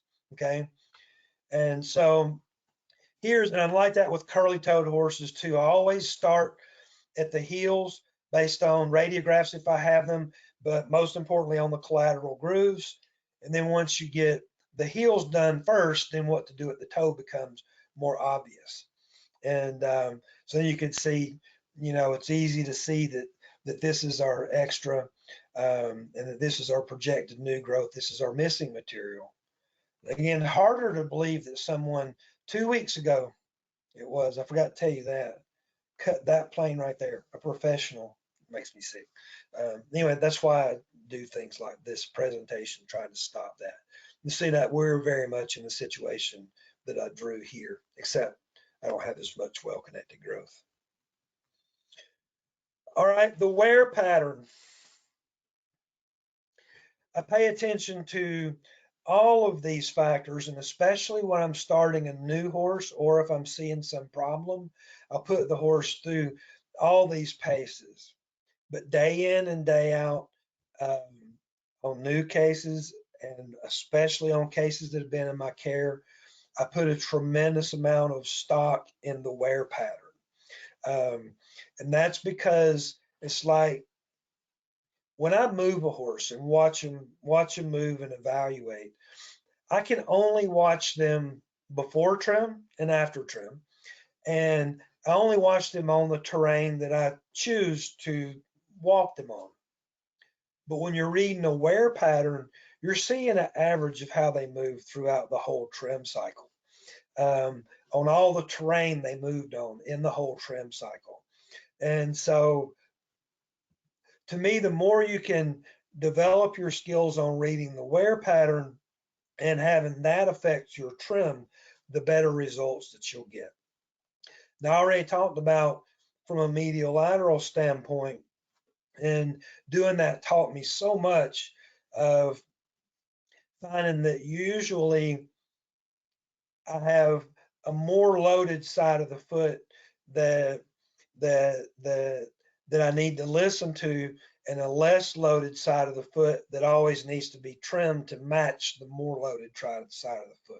Now, that's not always, but extraordinarily common trim for me in the pictures I showed you yesterday. But then this is a common one as well. It's hard to see in this picture, but just trust me, I'm coming along. This is a 5-week trim, and I have uniform wall height all the way around.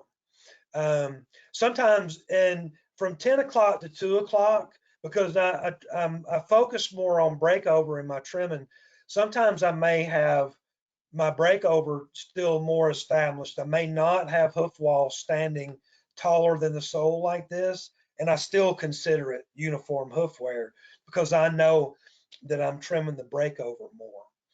But from 10 o'clock to 2 o'clock back on both sides, all the way back, seeing that same amount of hoof wall standing above the sole, I know that my horse has been moving well. I know that it's moving balanced. I know that I made the right decisions last time on the heel height. That I didn't cause this horse to toe load or side load for the next 2 weeks after my trim. This horse moved correctly through the trimming cycle. My client wasn't making mistakes of riding a horse barefoot on terrain that it needed boots on, because they would have worn a compensative wear pattern that I would see. And so this is so important to my trimming to see that. And this is a real yeehaw moment for me that I achieve with a foot that I have uniform growth. And when I trim, I'm going to just, I may do more at the breakover again, but I'm going to take the same amount off of both sides, and I'm going to trim that up balanced. I'm going to take the same amount off at the heels that I find I have to take off everywhere else, and be very careful to recreate what I did last time. In contrast to that, this is a classic wear pattern of toe first compensation. Okay, the bars are growing willy-nilly. The heels and quarters are growing willy-nilly. And this sole is getting worn thin at the toe. The hoof wall is getting worn, chipped, or broken back at the toe. And the reason is obvious. In this case, we have a deep thrush case. It's spread out here. It's caused all this missing hair. This is a fungal infection, very painful. A hoof pick causes a pain reaction. Poking the horse with your finger here causes a pain reaction. I know that if I trim these heels down where they're supposed to be, down to a normal palmar angle, I'm just going to cause more toe first compensation. I need to leave them longer. I need to aggressively treat the thrush, or I don't. I have the course owner do it and fix the problem. But I also am going to wreck everything if I dump these heels off the horse. I need to leave them longer. Okay. Thrush treatment and white line disease. I'm finding these. This is a dental burnishing tool that you can readily order online. These things have rated a new pocket added to my chaps. They're so important to me for picking out deep crevices, but we have a blunted tip so that it doesn't do damage. I mean, it could if you were stupid with it, but it's difficult to do damage. You can do a very thorough job of cleaning down in crevices. And then in the case of a frog like this, actually flushing with soapy water or 50-50 vinegar and water or some other antimicrobial solution, and a catheter tip syringe is effective to clean in there. And then my favorite thrush medicine I found is the generic Desitin. It's 40% zinc oxide cream. And I was putting, most of my studies have been with 2 teaspoons of copper sulfate powder per 8 ounces of the 40% zinc oxide cream. But I've stopped doing this. I don't have anything against it. I was just having horse owners treat with this because it was simpler.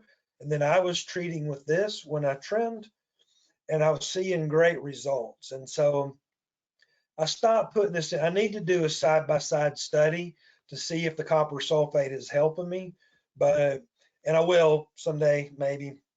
But for right now, I've started using the straight zinc oxide cream, and I'm getting excellent results with it.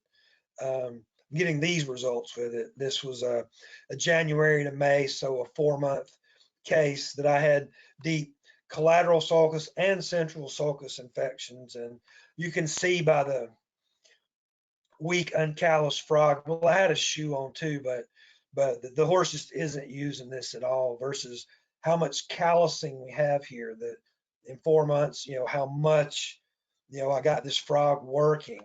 And that was maybe a little bit, trim and pulling the shoes, but that I've seen enough cases where good thrush treatment didn't occur, that pulling the shoes, and no matter how you trim, run around barefoot with these infections, they'll still load toe first, and you won't see these improvements in the back part of the foot. So, and this was the straight zinc oxide done every other day by the horse owner, with no copper sulfate, just the zinc oxide cream that got this result. So I'm happy with it as it is.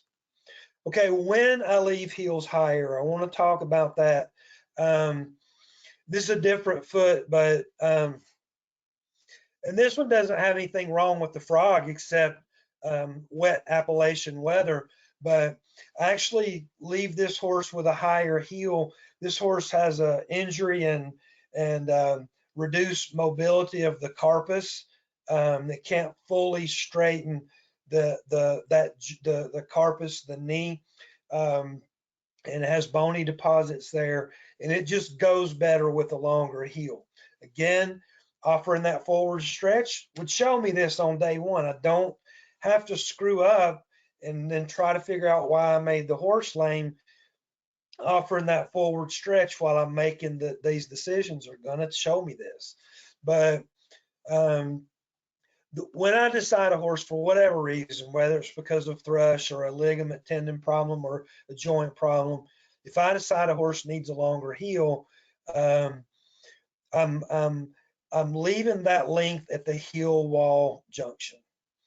I mean, at the bar wall junction, and then our rocker behind that point. What that does, it allows me to have my cake, and you can see that better here, I guess. It allows me to have my cake and eat it too. If you and probably everyone here has tried leaving heels longer or seen neglected heels that you just don't trim the horse and leave the heels long. They don't get taller. They just run forward, especially in thoroughbreds and draft breeds and warm bloods and such. And well, this fights that. You can leave more length at the bar wall junction and then rock her behind and relieve the pressure on the bent horn tubules and prevent and even treat the underrun tubules. So I'm going at this one and the pretty normal trim, from 10 to 2. I don't care if there's hoof wall standing above the sole. This one turns out there is a little bit, but I wouldn't care if there wasn't. But then through the quarters, I'm leaving 1/8 of an inch to 1/4 of an inch of wall standing above the sole. Then going into my normal Mustang roll. But then from the bar wall junction back, and I've got this one up, 10 millimeters, almost 1/2 an inch above the sole plane, but then I'm rockering that behind the bar wall junction. So if I leave more heel on the horse, I'm leaving that extra height at the bar wall junction and then rockering behind that point. Another way to look at it is I'm setting the heel up parallel to the way the foot would be on the heel first impact. So now I'm ready to tell you the rest of the story. This is the one I showed you here yesterday. Earlier, that was earlier today, wasn't it? Yeah. That I need to leave more heel on the horse, but this is my trim I did. If you look, that's where the heels were here.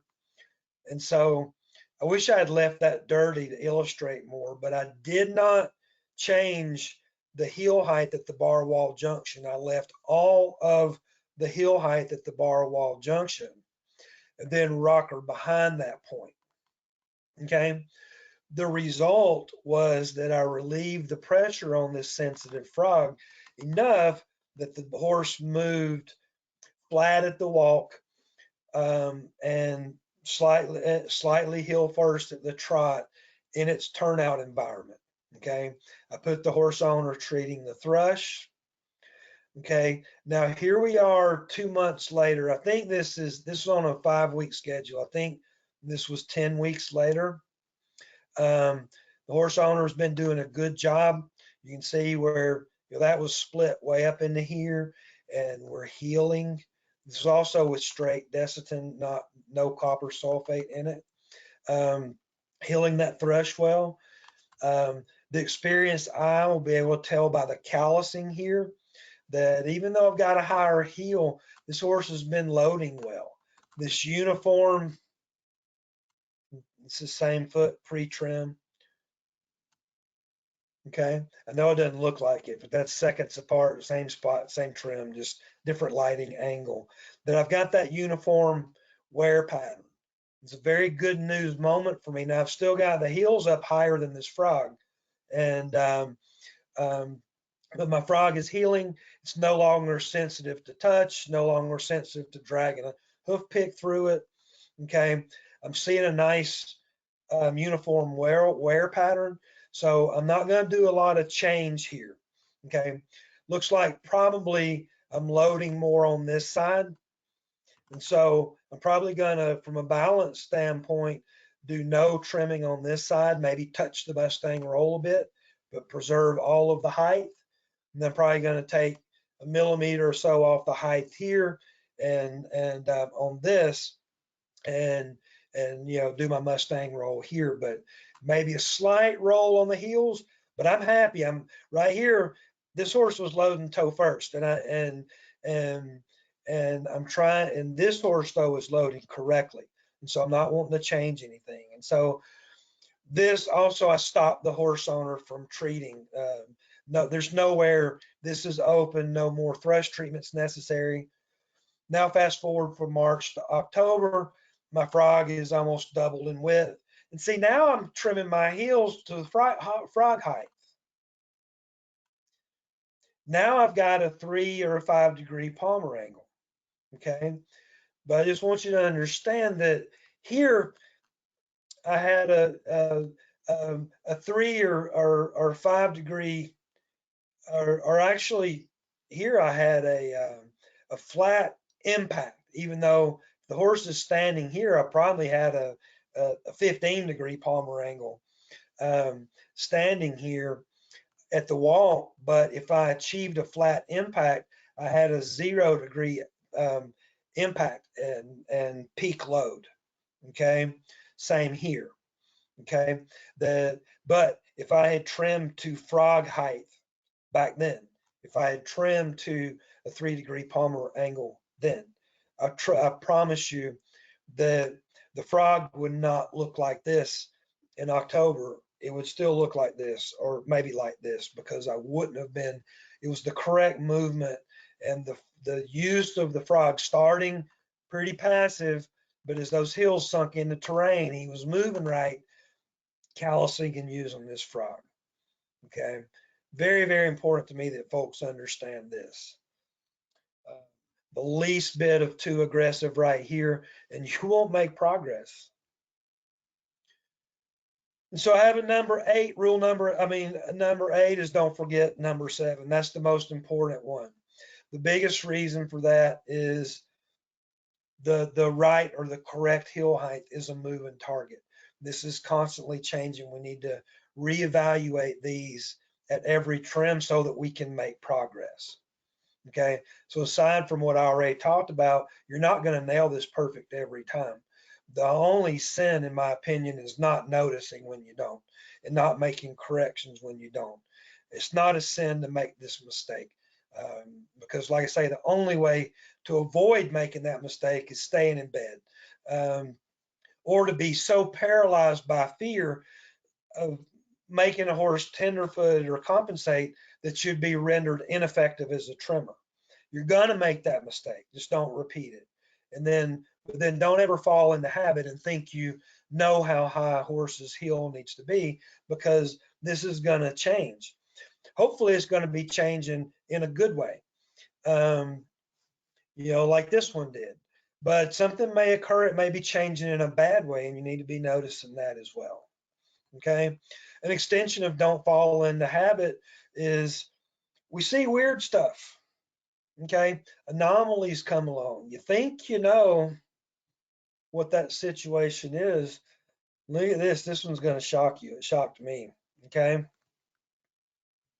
I think that this is I think this is going to be either a deep C or a really long foot. But this is close to perfect in amount. It's got about that might be more like a 2 degree palmar angle. But the palmar angle is really okay. Our thickness, our depth of everything is good. I like it. Of the sole, the collateral grooves reflect that. Okay, that we had 18 millimeters in the back of the foot, 12 millimeters in the front of the foot of collateral groove height off the ground. So what's the deal here? And we don't really have a deep CE. This bone is big for the hoof capsule size. Now, I don't think I ever would want a bone to be bigger. I think the problem is this is just a paper thin hoof wall. So maybe this horse has something. I don't know the history. This was a horse somebody sent me. I think I got this from the Facebook group when I was on that.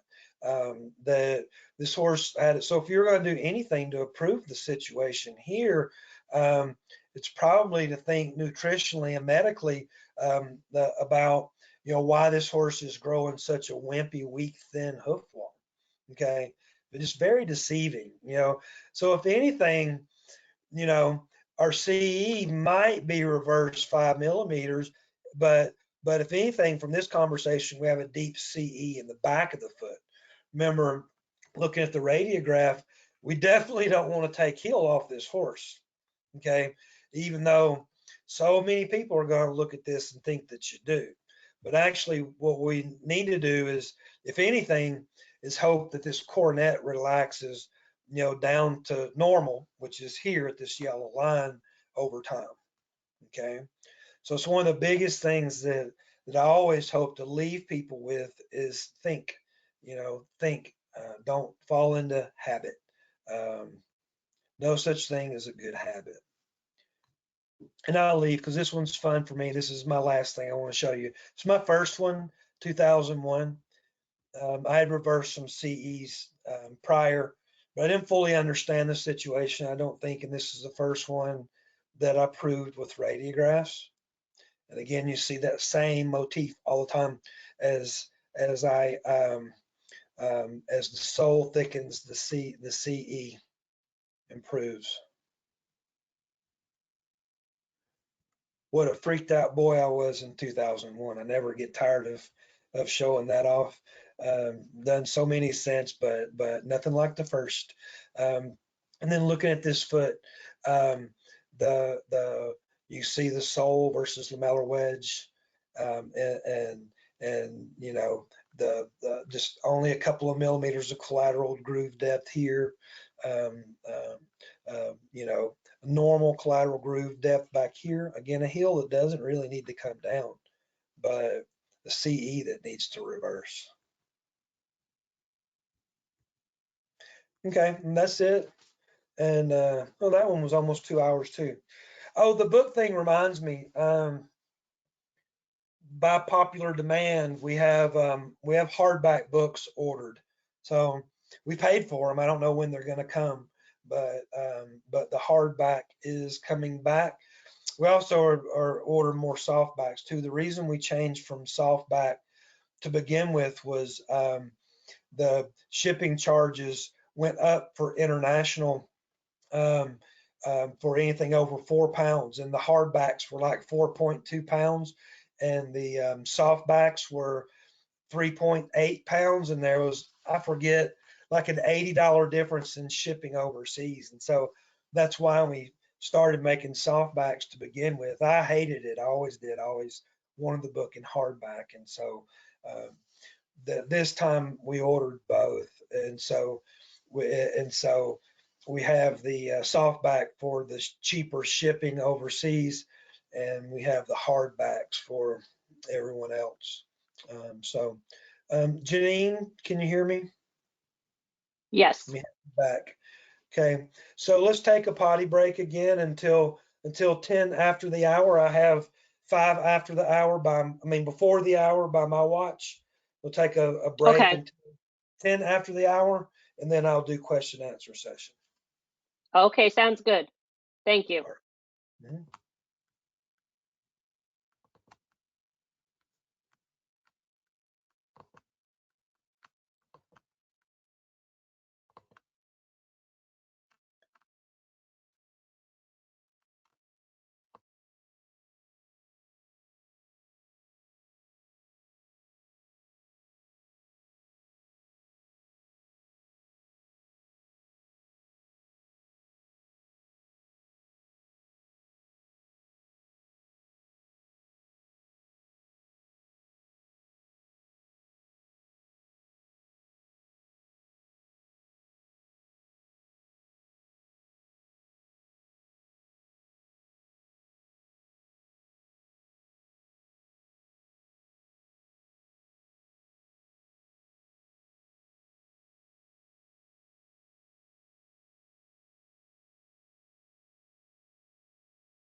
Janine, are you there?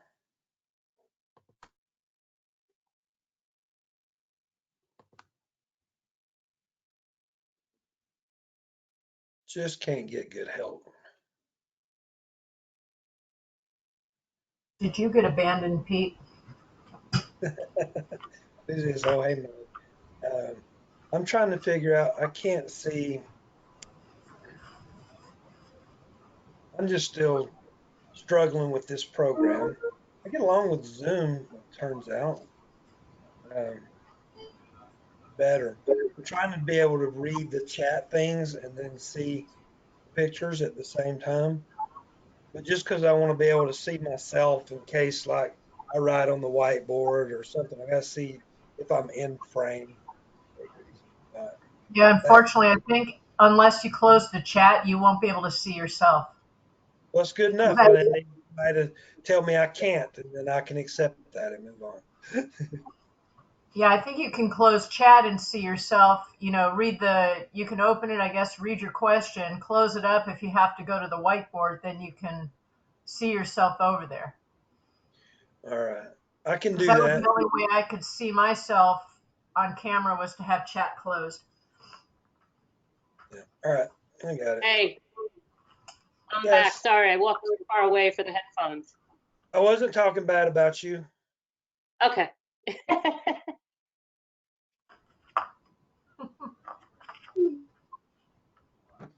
What time is it? Is it time? It's time. 10 after. Yes. Okay, John. Oh no. Okay.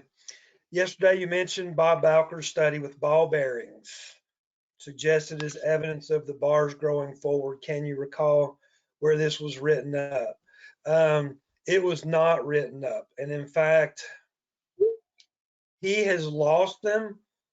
And I have asked him 10 times for him to look. They're on a computer somewhere of his, and for him to try to find them. And I need to just recreate it because it was really fascinating.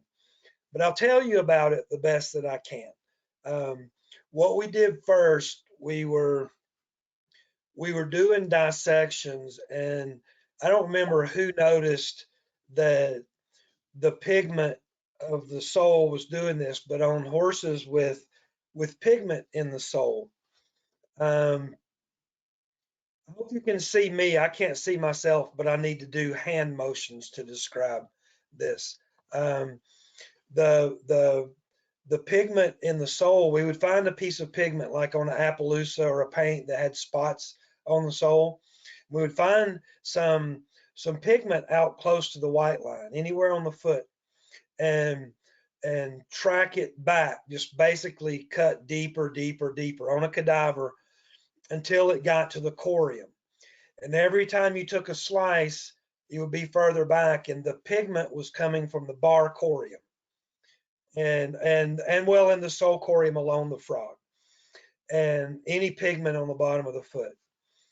And so that's what started, and he was teaching a lot, that the sole was migrating across the foot, and that the sole, not all of the sole, but much of the sole's mass was coming from the bar lamina and not the solar corium. And so now this is a similar argument. What it turns out it is, it's kind of like the discussion of the hoof wall. It's the same thing. The people want to fight about whether the hoof wall comes from the coronary papilla or from the lamina. Both are wrong. The truth is it's both. The tubules of the hoof wall come from the coronary papilla and some intertubular horn. But from the lamina all the way down, new intertubular horn is being created from the lamina, and it migrates around in between the tubules. And that's why the tubules run top to bottom, but the wall doesn't get thinner as it reaches ground level. It stays the same or gets thicker. And that's because of all these new cells that were added from the lamina. Well, apparently the soles grow in the same way. We have our solar papilla, and they are growing sole tubules. So each papilla grows a tubule, and it and some keratin intertubular horn, which is the stuff in between, flows at a 45-ish degree angle out to the ground. But this stuff from the bars that we can only see in the pigment is flowing from the bar lamina and from the sole corium immediately adjacent to the frog in front of the bar lamina. That new intertubular horn is coming from that region. It's flowing around in between the tubules, which have got a real short little direct, easy to track trip from each solar papilla forward to the ground. And so that can actually be tracked best with the pigment, because our ball bearing experiment was very boring, except that it showed us the truth. So we went right along just outside the bars and the bar ridge of sole on the frog, and I drilled little holes, and these were in all 5 of his personal horses, and drilled a little 2 millimeter deep hole, and then put glue in there and glued a BB. And then Bob took a picture once a week and put them in a slideshow. And so used to, you could you could scroll through those pictures that Bob had. And what we thought the BBs were going to do is spread across the foot and go to the white line. And we were all excited about that, but they didn't. They just very wimpy, very boringly, over the course of 4 months or so, they moved forward a half an inch and stayed in line, and it just went just like that. And so that was an amazing thing, not amazing, that it was just they were staying with the solar tubules that are more stationary and just growing forward at a 45-degree angle. But in those slides, you could scroll through, and it was the pigment. The BBs weren't moving, but he had some horses with pigment in the feet, and the pigment was flowing out across the sole. So that's what made us realize the tubules were staying still, but the intertubular horn, which was making up much of the mass, just like the hoof wall, was flowing from the foot. So we need to recreate that, but I think it won't be with the BBs. We just need to find a spotted foot, a horse with a spotted sole, and take those once a week pictures of it. The BB thing itself didn't do what we thought it was going to do, but those slides showed it, and Bob lost them. So sorry. If there's more you want to talk about that, type it, and when I get to it at the end, we'll talk about it again. It's weird not having the feedback. Okay, wait, I'm having technical difficulties. Just give me a second. There we go. Okay, Janine posted the link to Dr. Taylor's study. The next question is at 12:55 by Sasha Hunter. Thank you, Art. I'm gonna go fastly. Okay.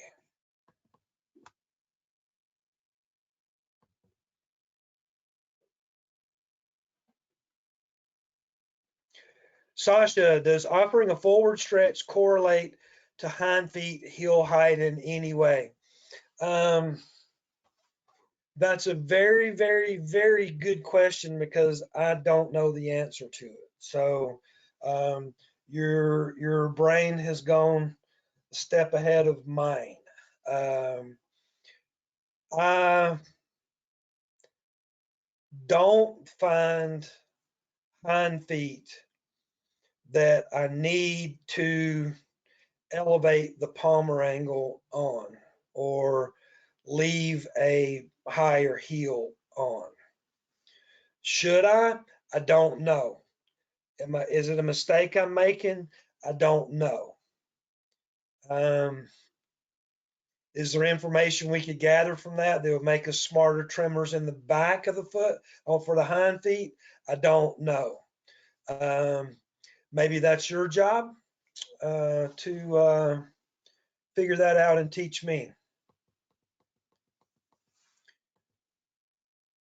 Meg, I have vets that tell me or my clients that toe needs to come back since the rad show wall out front. Welcome to my world. Even if you want something due to lamellar wedge. They tell you, or if you're not there, the customer tells you to bring it back. How do you get vets to understand the reason you're leaving it? I can usually explain to my owners, but if it is between the vet and you, vet usually wins. Okay. The deeply complex, vet farrier or vet trimmer relationship never gets easy, never goes away. The most important thing you want to do is remove the horse owner from that loop. The quicker you can get away from the horse owner being a between you and the vet, these problems melt away. I've had all these problems like what you're talking about and more and worse and all that kind of stuff when I've had the horse owner in the middle. But without fail that I can think of, if I can ever talk to a vet or even text with the vet and send pictures and information back and forth, we come to a meeting of the minds. So is it going to be easy? I don't know, but that's the one simple thing right there is you and the vet have to be communicating with each other. You do whatever it takes to make that happen. Was there a particular, this is Amanda, was there a particular reason you stopped adding the athlete's foot cream to the thrush treatment? No. And I consider Desitin plus athlete's foot cream a very viable, good treatment. There's nothing in the world wrong with that. And I would have to test them side by side. My way, everything that I know about thrush treatment has been from side by side tests on the same horses, on the right foot on this horse, different feet on the same horse using different concoctions on multiple horses. And I have never done that between athlete's foot cream mixed with Desitin versus Desitin. I know from working with both of them individually that it would work. It would be great. And I've known plenty of people that are doing that mix. I just honestly don't know which one is better. So again, maybe an experiment for you to do and let me know the results.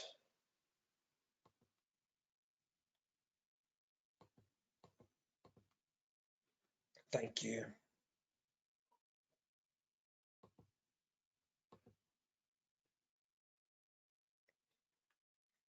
Michaela, I think that's how you say that. Sorry if I messed it up. When putting cast, composite shoes, or glue-on shells on a horse, how do you ensure that sole pressure will be released when the horse picks up the foot? What are some common mistakes one might make that don't allow sole pressure release on the sole? Thank you for asking that very smart question. That should have been in my presentation and it wasn't. Okay, oh, wait, I messed up. All right, it talks about this a lot in my how-to article on the glove shells. If you want to go and read more on this, but when you cure a shoe, like I'm just going to talk about the glove shells. It'll get too complicated, and with a lot of shoeing methods, it's impossible to ensure that pressure and release. So I'm just going to talk about this in the context of the glove shells and glove shell modifications, because because that's what I do. If you're using another method, I'll let you adapt that to them. But with the glove shells, most importantly is to cure the foot while it is unloaded.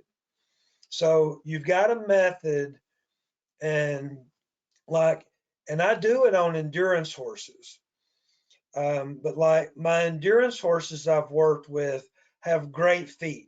They have great thick soles, hard feet, good lamellar connection. And so I'll do those glove shells and let the foot cure, let the glue cure while the horse is standing on it. Okay. Now we don't want to have pressure that doesn't release for those horses either, but there turns out to be enough. I've never seen any problem with doing that. There is enough stretch in the boot to give enough relief of pressure that works. For those horses, I'm after a performance fit. I want it to be compact. I don't want any sloppiness to it. And like I say, the healthier foot withstands the amount of release of pressure that just the flexion of the material will give. But with a laminitic case, with a thin sole, the inflammation of laminitis, loss of vertical support of the lamina that's putting more pressure on the sole, with trimming more aggressively to reverse a deep CE or a rotation, adding more pressure on the sole. With these, in my opinion, you need more focus on that release of pressure on the sole. And so with those, I always cure the foot with the foot off the ground, especially at the toe. So, and with the glove shell, I also found I get better results if I put glue in the whole shell and then put the shell on. I drag all of my glue off on the back of the foot, and it breaks loose at the quarters pretty quickly. So in the last, I don't know, it's been 5 years or so, I glue the heels and quarters at a different time. So my most common glue job to do is I'll put the glue on the shell, just on the cuff at the toe. I'll put it on and hold the foot up while the glue cures. Okay, that ensures that I don't have any pressure at all on the sole, and that's not going to fully release, because only the weight of the boot is on it, and then of course as the wall grows, that's going to get less and less. But then in the back of the foot, and I hadn't seen any problem with this, I do those with the foot on the ground, even on these cases I'm worried about, because once the glue dries on all 4 feet or on a pair, if I'm just doing 2, and I can usually do this with one tip. I take a hoof pick, pry the heel off the boot, squirt glue in there, and I go around and do all my heels at one time and my top beads, all with one tip usually. And I even did 8 that way one time, 8 shoes with one tip, but I'd already glued all the toes, and used one tip per toe. And those I do with the foot on the ground, but there's enough flexion of everything. It's just at the toe that we get those worst problems. So it's curing the foot off the ground. Then there's another opportunity, and that's with the pour-in pad, that you could have too much padding or packing material packed in there. I fixed it. My way that I do this is I personally like the pour-in pad better than, and I'm using the one made by Hoof Tight now is my favorite. It's better than the Vet Tech Sole Pack in my opinion. But I inject it. After I'm done, I inject it in the back of the foot. I'm cutting the back out of the shells too, so that I can see the back of the foot. And don't let that dry all the way. That, if you let that dry all the way, that could put positive pressure on there as well. So what I want to do, I inject my pour in pad and I sit there and squeeze the bottom of my shoe and I'm watching it bubble there. That's doing two things. One, it's being sure that it's helping it ease all the way down and fill all the way down in the toe. But I can also tell before it gets solid. And right before it gets solid, I put the foot down and I want to see a little bit pooch out the back. If that pooches out the back, I know that I don't have positive pressure on the sole that's not releasing. When that foot picks up, there's going to be less pressure than when the horse is standing on it. So other ways, I guess, mistakes you can make with that.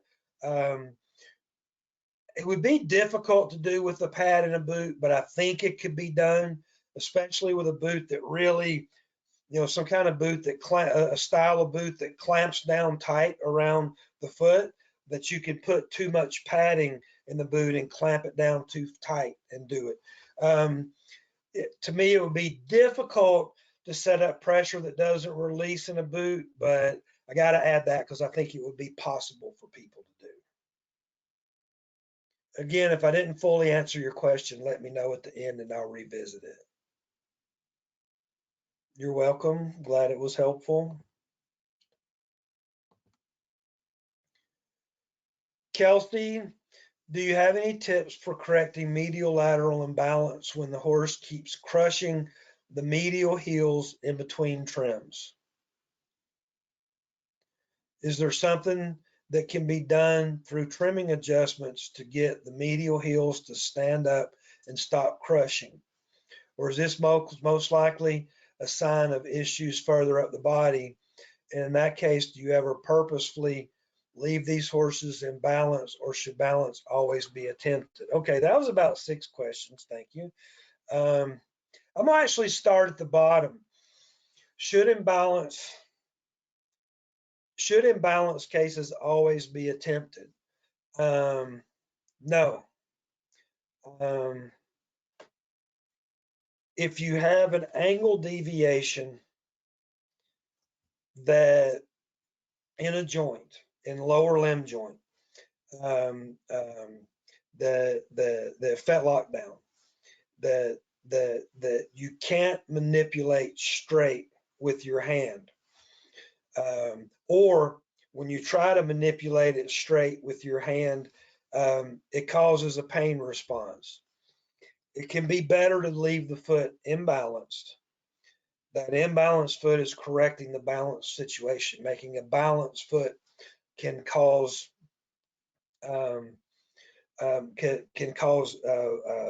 pain, further damage, cause the horse to lean away from that pain and actually make the balance problems worse. Okay, but 99.9 something% of the time, I am trying to balance the coffin bone to the ground, and that's important because it's in contrast to people that want to pick up the foot and balance the foot to the dangling limb, or the foot in hand, because then if you have an angle deviation that can be straightened in your hand, or most of them when the horse puts the foot down, if the foot is balanced so that the coffin bone is balanced to the ground, then that imbalance in the joint torques straight. But if you balance if you make the foot in balance with that imbalanced limb, then it perpetuates that problem. So medial lateral balance becomes one of the simplest things that I teach, because I'm just, except for that exception I started with, I'm just always trying to balance the coffin bone to the ground. Okay, so now to your question, your medial heel keeps crushing. I want to quickly try to figure out why. I automatically want a 0 DP, 0 degree DP radiograph. That's your straight on level shot. and make sure that my trimming is in balance, and make sure that I'm not leaving the foot in balance. Because what tends to happen in most of these cases that you've got an imbalance further up the limb, or just the way the horse goes, that cause him to load that medial side more, and the outside is growing quickly, and because it's not getting wear, and for some reason the horses don't adapt well between needing to grow more foot on one side than the other. And so your problem when the heel keeps crushing and you can't correct it is usually that the good side is overgrowing. Either you've left it too long, or it's overgrowing and becoming imbalanced between trims. And so it's dumping the foot over onto that too much because of the excess length on the other side. So the first thing that I'm going to try, if a normal, 4-ish or 5-ish week trim cycle is not fixing, if I'm coming back for whatever the trim cycle length is, and my other side got too long and is contributing to dumping me over on the side that's crushing, then I'm going to tighten up the trim cycle. Maybe it needs to be a week. Maybe I've got a horse owner that I can teach to trim just that spot, just the heel and wall on the opposite side. And a lot of time, this is common for me to do with foals. But I've had to do it with a lot of adult horses too, and get that trim cycle down to a 1 week trim cycle. And you may not be doing anything at all to the side that's crushing, but just constantly keeping the other side in check.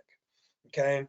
And then last, my extreme thing that I'm going to do is setting up a shoeing package. I would do it in the glove shell, that completely unloads the hoof wall.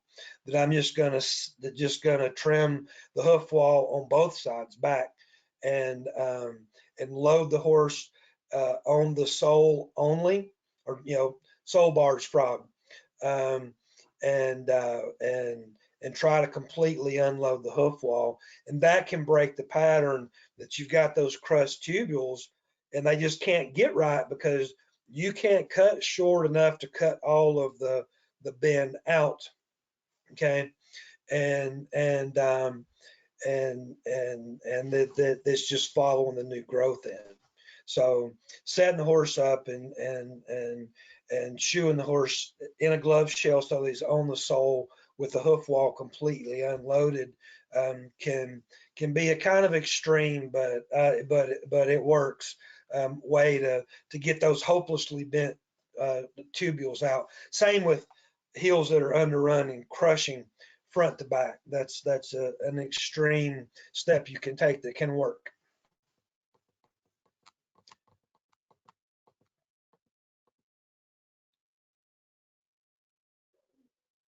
Amy, you can see all by choosing to view yourself in chat and your screen are all visible. I can't. You can see all by choosing to view yourself and chat. I can't. Whenever I click myself, whenever I click the pictures, the chat disappears, or vice versa. It's because your presentation is on. It's because what? Your presentation is on.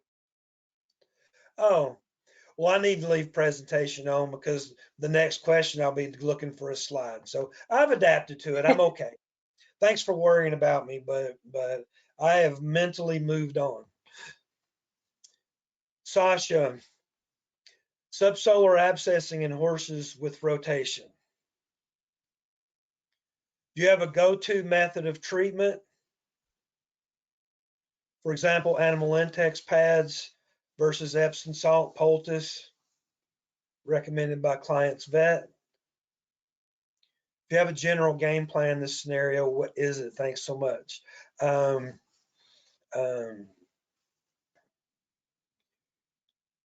that is a changing thing for me.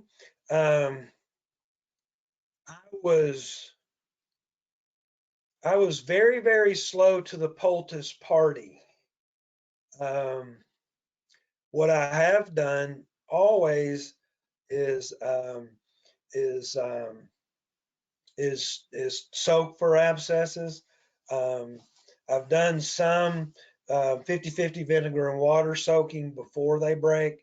Um, I'm really, really into not worrying about breaking so much until when they break, whether a vet opens them, or, which I'm not a big fan of, or they break naturally, is putting the owner on a 5-day, every day oxine vinegar or clean tracks or white lightning or vinegar and water. I've seen good results from Epsom salt soaks too. I never recommend them. I don't have anything against them. I've worked with them a lot. All my vets recommend Epsom salt soaks, and I've never seen any problems, so I don't fight them on it. But I tend to do the chlorine dioxide stuff. And then I have clients that don't like using any chemicals, and they like the vinegar and water soaks, and I don't fuss about that. But what I recommend are the chlorine dioxide soaks, which are either oxine or white lightning or clean track soaks, back to back every day, 5 days after an abscess break. I think that dramatically reduces the chances of recurrence, where a little bit of infection didn't purge out, then it encapsulates, then it grows again, then boom, we have a break in 2 months right above it, and so I don't know. I feel I may be stupid about this, but the whole concept of poulticing has always seemed like voodoo hoodoo to me. And I've never tried to talk anyone out of it, but I've never done it myself and so um, I had these Epsom salt poultices that somebody gave me that I've carried around in my truck forever, and I still haven't used them. And then I bought some animal Lentex pads just because, I mean, and this was just last year because everybody else does it, and I thought I should try it. And I carried them around in my truck for a year until 2 months ago. I still haven't used them. And I had a horse with an abscess that wouldn't break, and the horse had been lame for a couple of weeks, and the thing wouldn't break. And I put a pad on it, and and it sucked it through the sole right beside the bar. The horse felt better 2 days later, and and um, and and it didn't break, but the sole is black. It's weird. I wouldn't even know what to expect. Maybe people that use them see this all the time, but but anyway, the thing seemed to have worked, and it made the horse happier. Or it was a huge coincidence. I have this one experience with it, and I'm feeling stupid because I haven't been using these all along, or at least given them a chance and done my own experimentation. So I'm actually at a crossroads myself on treatment, and again, maybe way behind the party on that. So ask someone else that's smarter about this than me. But I do want to back up from the pad. If you see a break and it breaks externally, either way, do the back-to-back 5-day soak. That is a very, very big deal for reducing the chances for recurrence, regardless of what poulticing might or might not do for you. Lynn, I know free time is limited, but this is such important info.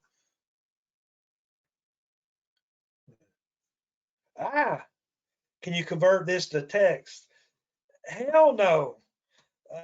However, I'll give you permission to do so, to make this be text and convert it to a book. You have my blessing.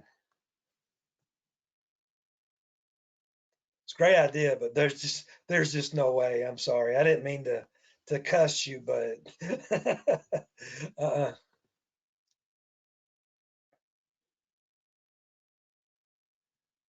still don't know. Stavros, I apologize for not being able to say your name.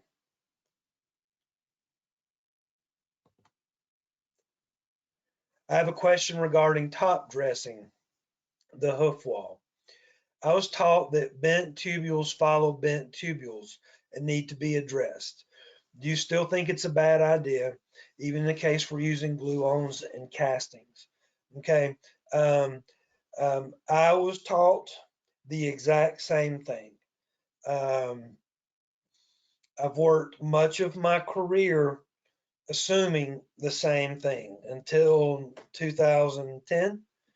That I very much believe the same thing. But for the past 12 years, I've been leaving, well, what I showed you, probably double thickness if it's lamellar wedge of good hoof wall. So, so 24 millimeters, an inch. If it's rotated so much that it's only lamellar wedge up there. And then of course, if we have less than that, and I've got some lamellar wedge and some hoof wall, I may thin it so that I leave, 5 millimeters of hoof wall and 8 or 10 millimeters of lamellar wedge. That'd be enough, but certainly more than the standard, 10, 12 millimeter thick hoof wall of padding if I know that I'm using lamellar wedge to protect the top. So I've been, while being a stickler for breakover, unless the sole is thin, in which I also cheat the breakover forward 10 or 12 millimeters. And I hear you. Me 10 years ago would have thought that would have made growing out of rotation impossible, being conservative with breakover while also being conservative on the top. But I promise you, I am rehabilitating rotations on a routine daily basis. And the change that I've seen is that I used to consider it normal for 2 of 10 laminated courses that I work on abscessing at some point during the course of a rehabilitation. I considered that normal and not my fault because I had all this ripping and tearing and damage and all that kind of stuff. And now a horse abscessing in my care, it happens, but I mean, it's almost unheard of. If I had to put a number on it, it's a guess, but maybe 1 in 30 laminitis cases that'll abscess during rehabilitation. And now I go to a lot of horses that are abscessing before I get there. I'm talking about a horse abscessing during my rehab or during my care, went way down. And my growth coming in from the top didn't get worse. I didn't start seeing more 3 steps forward and 2 steps back with growth. But I think the catch is that long about the same time, I was really learning to prioritize the flat and heel first impact rather than standing palmar angle and heel height from other factors, as prioritizing the movement mechanics in my heel height, which was the whole point of today, was to try to teach you that I think if you've got the correct movement and correct loading of the foot, that there is a very wide, the toe becomes very forgiving about growing in a better connected wall and lamina. The flip of that is if you've got that wrong and you're causing, toe first compensation or side loading compensation or reducing the movement because of tenderness, there's a wide range of stuff you do at the toe that doesn't work. And so I think, in my view, looking at it now, a lot of the things that we used to think mattered a lot at the toe matter a lot less. This stuff that I've focused on today and yesterday are the things that matter a whole lot more. And I'm not finding that the bent tubules follow bent tubules if you have your ground and impact mechanics correct. Meg, I've seen horses with high heels in the back, and I guess that's the hind feet, often have SI issues and are unable to stretch forward. Yep. The question would be, the part that I don't know is, should we be learning to flex that horse and predict a need for a higher heel that we're going to leave in the back? Probably, maybe. John, thanks, Pete. That's why I couldn't find the study. Yeah. Okay, we've gotten around to, yeah, it does, like most of Bowker's. I mean, yeah, he's notorious for this. There's been so many great findings that he's done that he just never wrote up, because he's on to the next exploration. I wonder if the BBs were placed further from the sole, bar and sole, whether they would have spread out as you predicted, with the tubules away from the midline that spread out. Maybe so. Again, I would love to see somebody do this, and I can do it, and I may. And I've just now accepted that Bob really lost, those that we had. Because he's kept telling me for years, oh yeah, it's on such and such computer file. I'll look at it, and then he does it, and I don't know if he's forgetting to look or if he's failing to find it. He always says he forgot to look, but this should be very easy to duplicate, which is the point of a study. So yeah, maybe you're right about the BBs.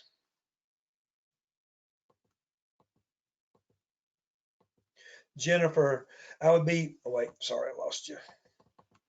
I would be interested in having more learning material on hind feet also, as most problems are related to the front, so there is not as much out there about hind feet issues and how to correct them. Yeah, me too. And I should focus more on the hind feet myself. I apologize for not doing that as well over the years. Just because the hinds are easier. But yeah, there's a lot to say about the hinds and hind feet that I haven't done enough of myself. Again, I'm ready for other people to take over. I'm ready to be on my way out. I'm ready for, this is what you guys are for. I'm ready for you guys to take off and replace me, and for me to go off in the wind and silently play with horses. Bob Childs, my favorite vet, insists that steep wedges are paramount to treating laminitis. Even the horse is walking heel to toe. It offers a forward stretch. She offers venograms to support her point, plus the apparent reduction of pain. Of course, the owner does as the vet recommends. My burden is to get the horse back down to the ground months later when the wedges come off. It doesn't often go well. What is your argument against wedging in acute laminitis? Now you're on, once again, and you have a tendency to this, but you've joined me in my personal pet peeve. This is old and new problem.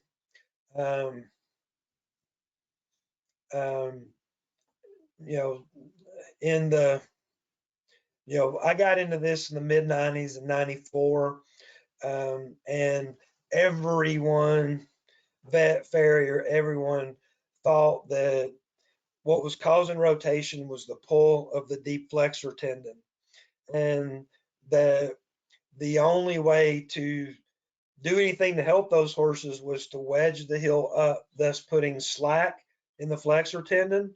And it didn't work.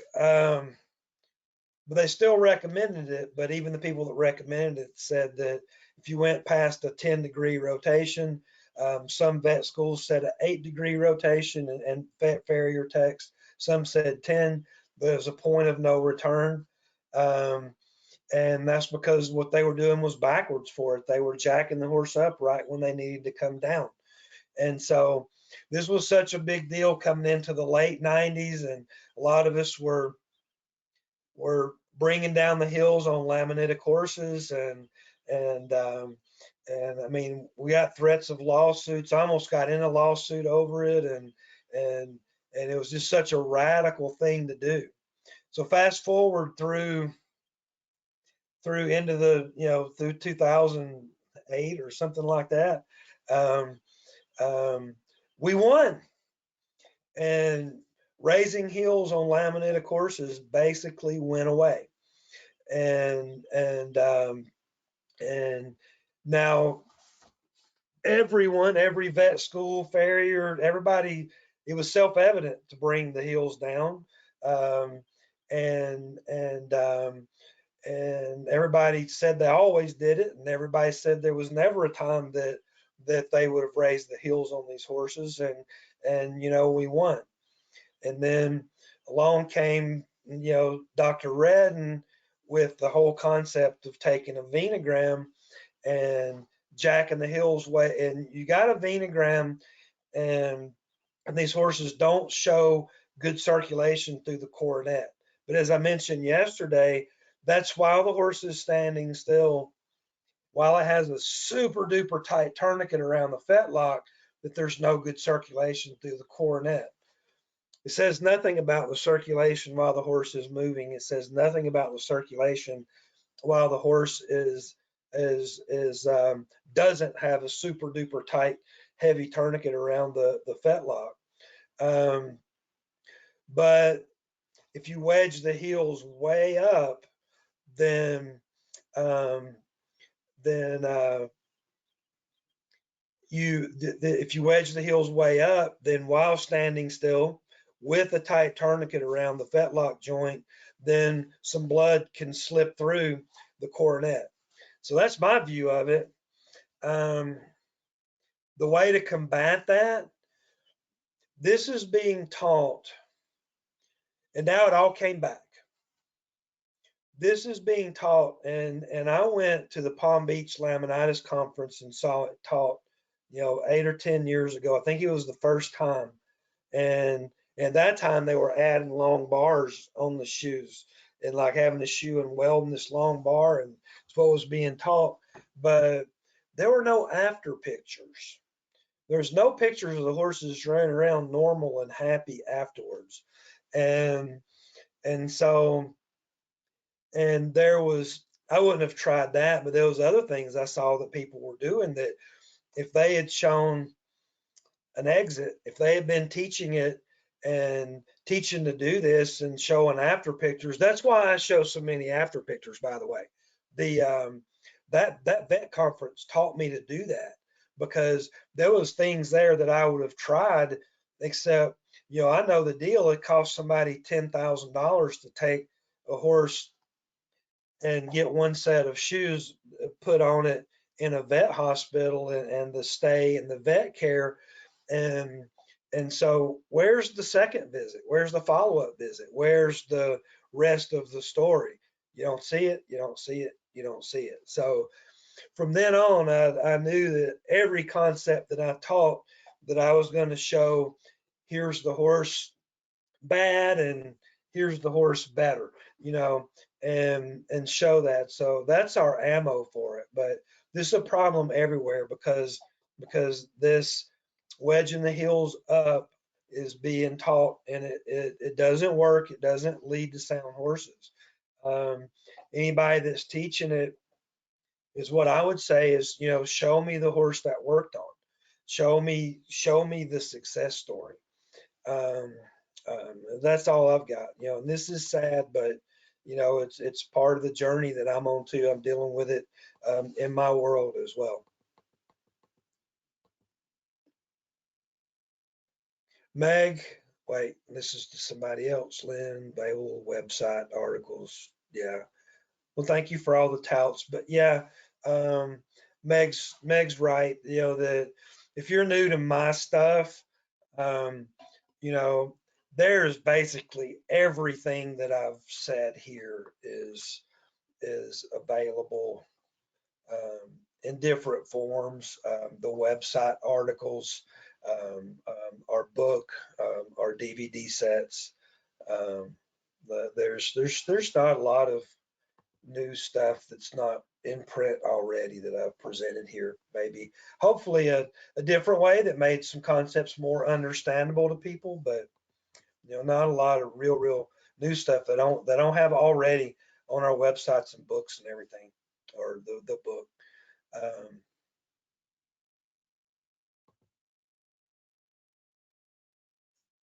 Hey, I pronounced Michaela right. You're welcome. Okay, wait. Oh, you buried a follow-up question. I almost didn't make it there. Does casting a pad to a laminitic foot with a thin sole and letting it cure with the foot loaded set up pressure that can't be released? Is it better to cure unloaded? Let me process that for a second.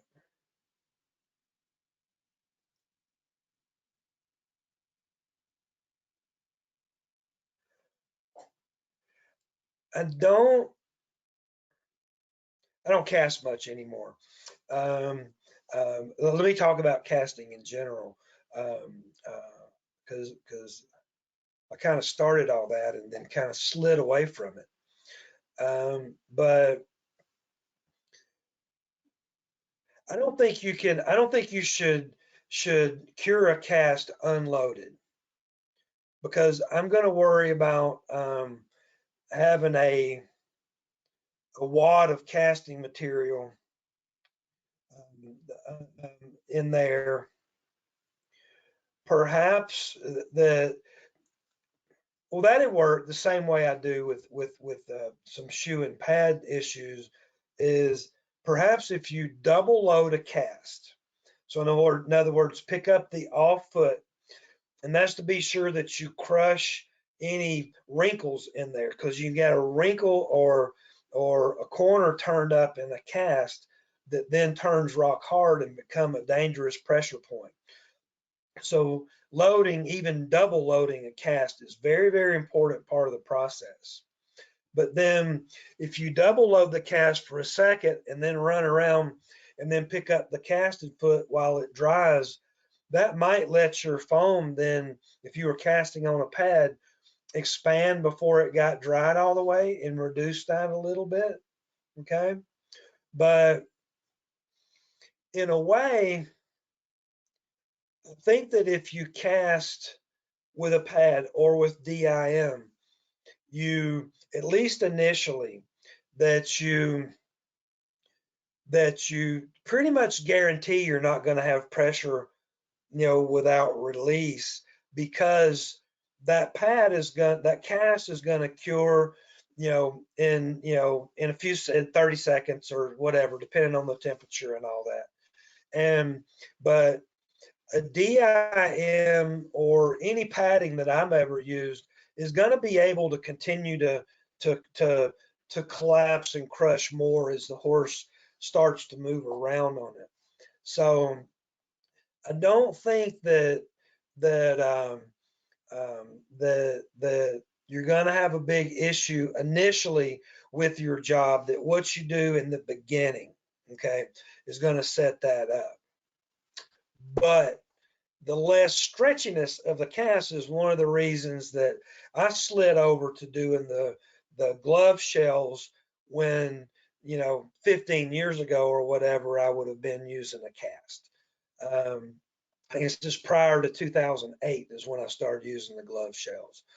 And prior to that, I was using the cast, because that flexibility of the glove shell, just the more flexible material, I was worrying that late in the cycle, and I was only running for 2-week cycles with the cast. That was the other reason to switch.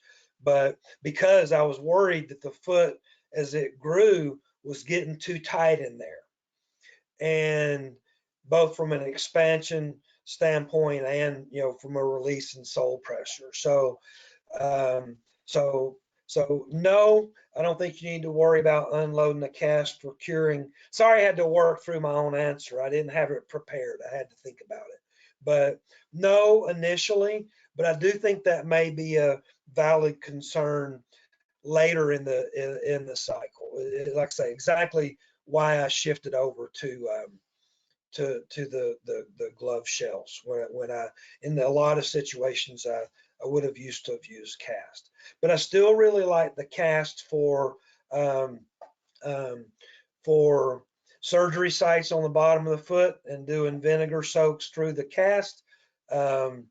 Best way to deal with a surgery site on the bottom of the foot I ever saw. I still like cast for better than anything for cracks that go all the way up and involve the coronet, and no matter what you do from a trimming point, it's sitting there wiggling around the coronet.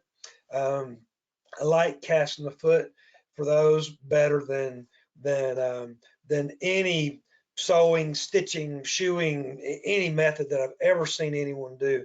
The casting the whole foot below the coronet works better for that than anything that I've seen. So, I still carry cast, keep cast, use cast, but I don't tend to use them anymore for laminitic cases. Another part I think was the glove shell having a better, it's softer, better energy dissipation. I felt like my laminatics were feeling better in it than even a soft pad in a shell. So that was why I shied away from the pads, although I'm not against them for a laminitic horse. I just like the glove shells better. Okay. Kelsey, thank you, helpful. Okay, this is about the horse that was collapsing. I'll just read along with, that was very helpful. He came out of shoes a little longer on the lateral side, but his heels were so low and underrun that attempting to balance dropped him too low.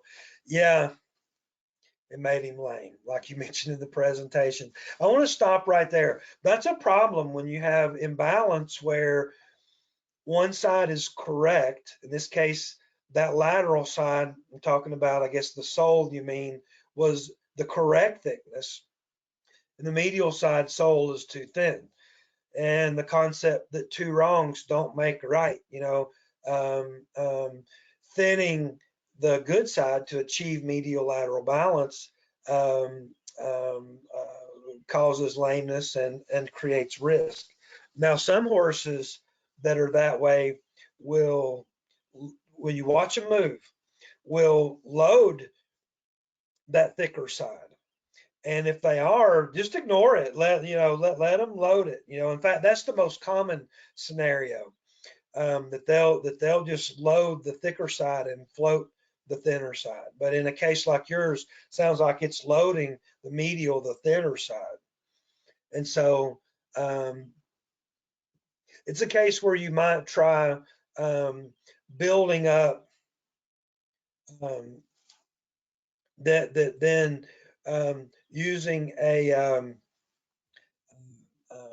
sole guard or shoe glue or now I'm going to recommend casting. This is a great casting application. Say taking sole guard to build up the thin sole on the imbalanced side, okay, and then use a pad and a cast, just a thin, like a 6mm Easy Care Comfort pad. Build up that thin sole so it's in balance. Unload the hoof wall on both sides with your trim and do a 2-week run of casting. And use your and so that might be a very viable thing there. Just think, okay. But yeah, trimming the good side thin to bring it in balance. Yeah, the horse taught you about that. Yes. So it's been cat and mouse trying to get the low medial side to grow enough to be able to balance without dropping in too low. Okay. At minimum, hoof armor the sole every trim, get your owner to do it even better on weekly intervals. Hoof armor that thin side. And that's going to keep any abrasion from occurring if you're keeping it on there like on a weekly or 2 weekly basis, and allow that horse to build sole there. But again, going ahead and doing it right away with epoxy, building that sole to adequate thickness, and then cast and pad, and running 2-week intervals, keeping the hoof wall unloaded may be a super neato thing to do for him. But it makes sense that being higher on the lateral side has caused him to crush. Yeah, most important thing, don't let that, whatever you do, don't let the higher side overgrow, not a millimeter. That's perpetuation in a valley. Thank you so much. Thank you. Good. All right. Stavros, thank you. I guess I either answered your question or baffled you with my own confusion on the subject. Meg, I found that if I try to lower the higher heels and the back feet without body work, that fixes the issue that caused it. The heel will just get low. Okay, body work. Okay, lowering the heels without addressing the body work, the heels just pop back again. I suspect that just works just like the front feet. Cut the heel off when the horse can't manage it, they compensate and the heels get long again. Yep, I'm along with that completely. Something we need to pay a lot of attention to. You already pay a lot of attention that the other way with negative plantar angles. You know, most of the time, unless it's just been stupid trimming, negative plantar angles are always, to me, either caused by hip and back problems or compensating for front foot pain. Either way, the horse is keeping the front feet too far forward, isn't extending out the back. So the opposite problem that you're talking about. And I've preached far and wide the suddenly wedging up the foot and making the palmar angle is not the way to do that. We have to address the real issues as we gradually ease the foot into it. I haven't personally thought about it as much in the other direction, the way you're talking about it. So sounds like your next great work, PowerPoint and research project to make. I'll be looking forward to attending. Thanks from Bob. Thank you, Bob.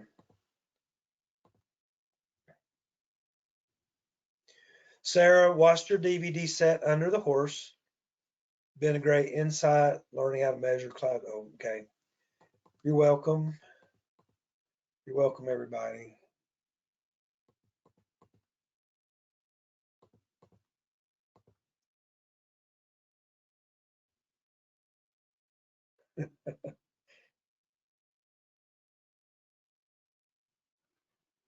All right, let's call it good.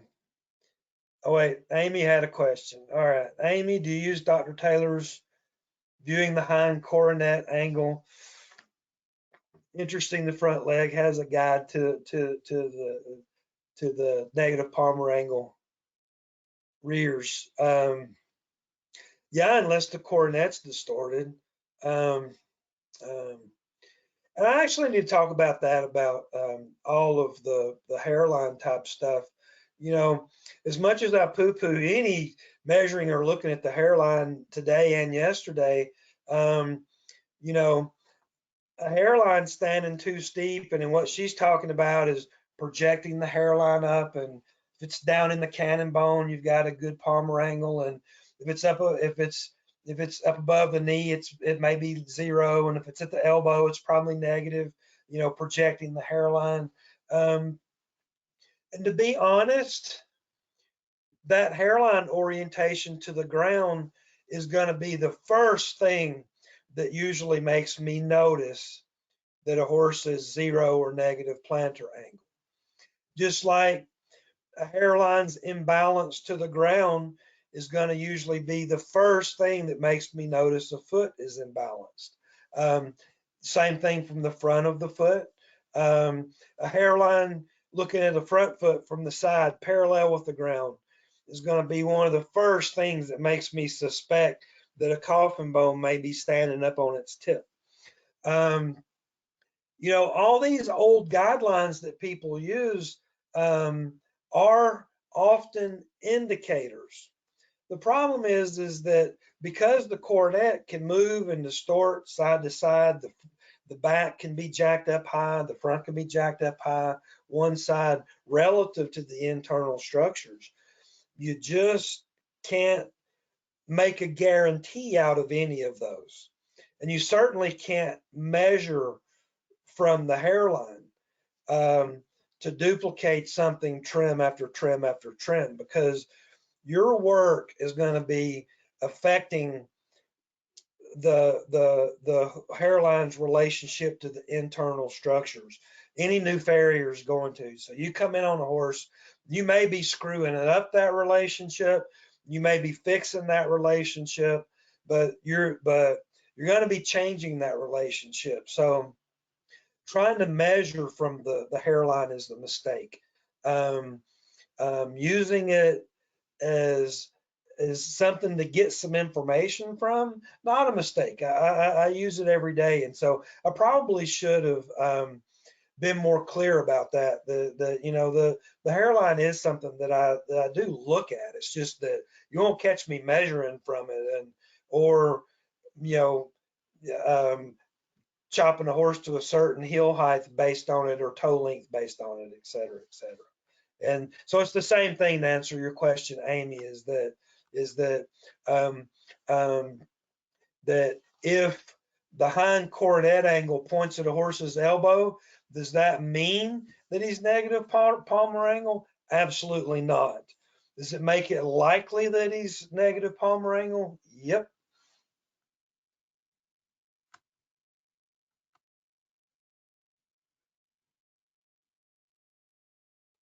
You're welcome. You're welcome. Meant how much do you weigh info due to the flexibility? Yeah, I think I answered that. Sorry, you got me all fired up right at the end. Okay. All right. I'm going to take my screen off. But if people want to chat a second, I don't mind. So Janine, take me away and go to that. Okay.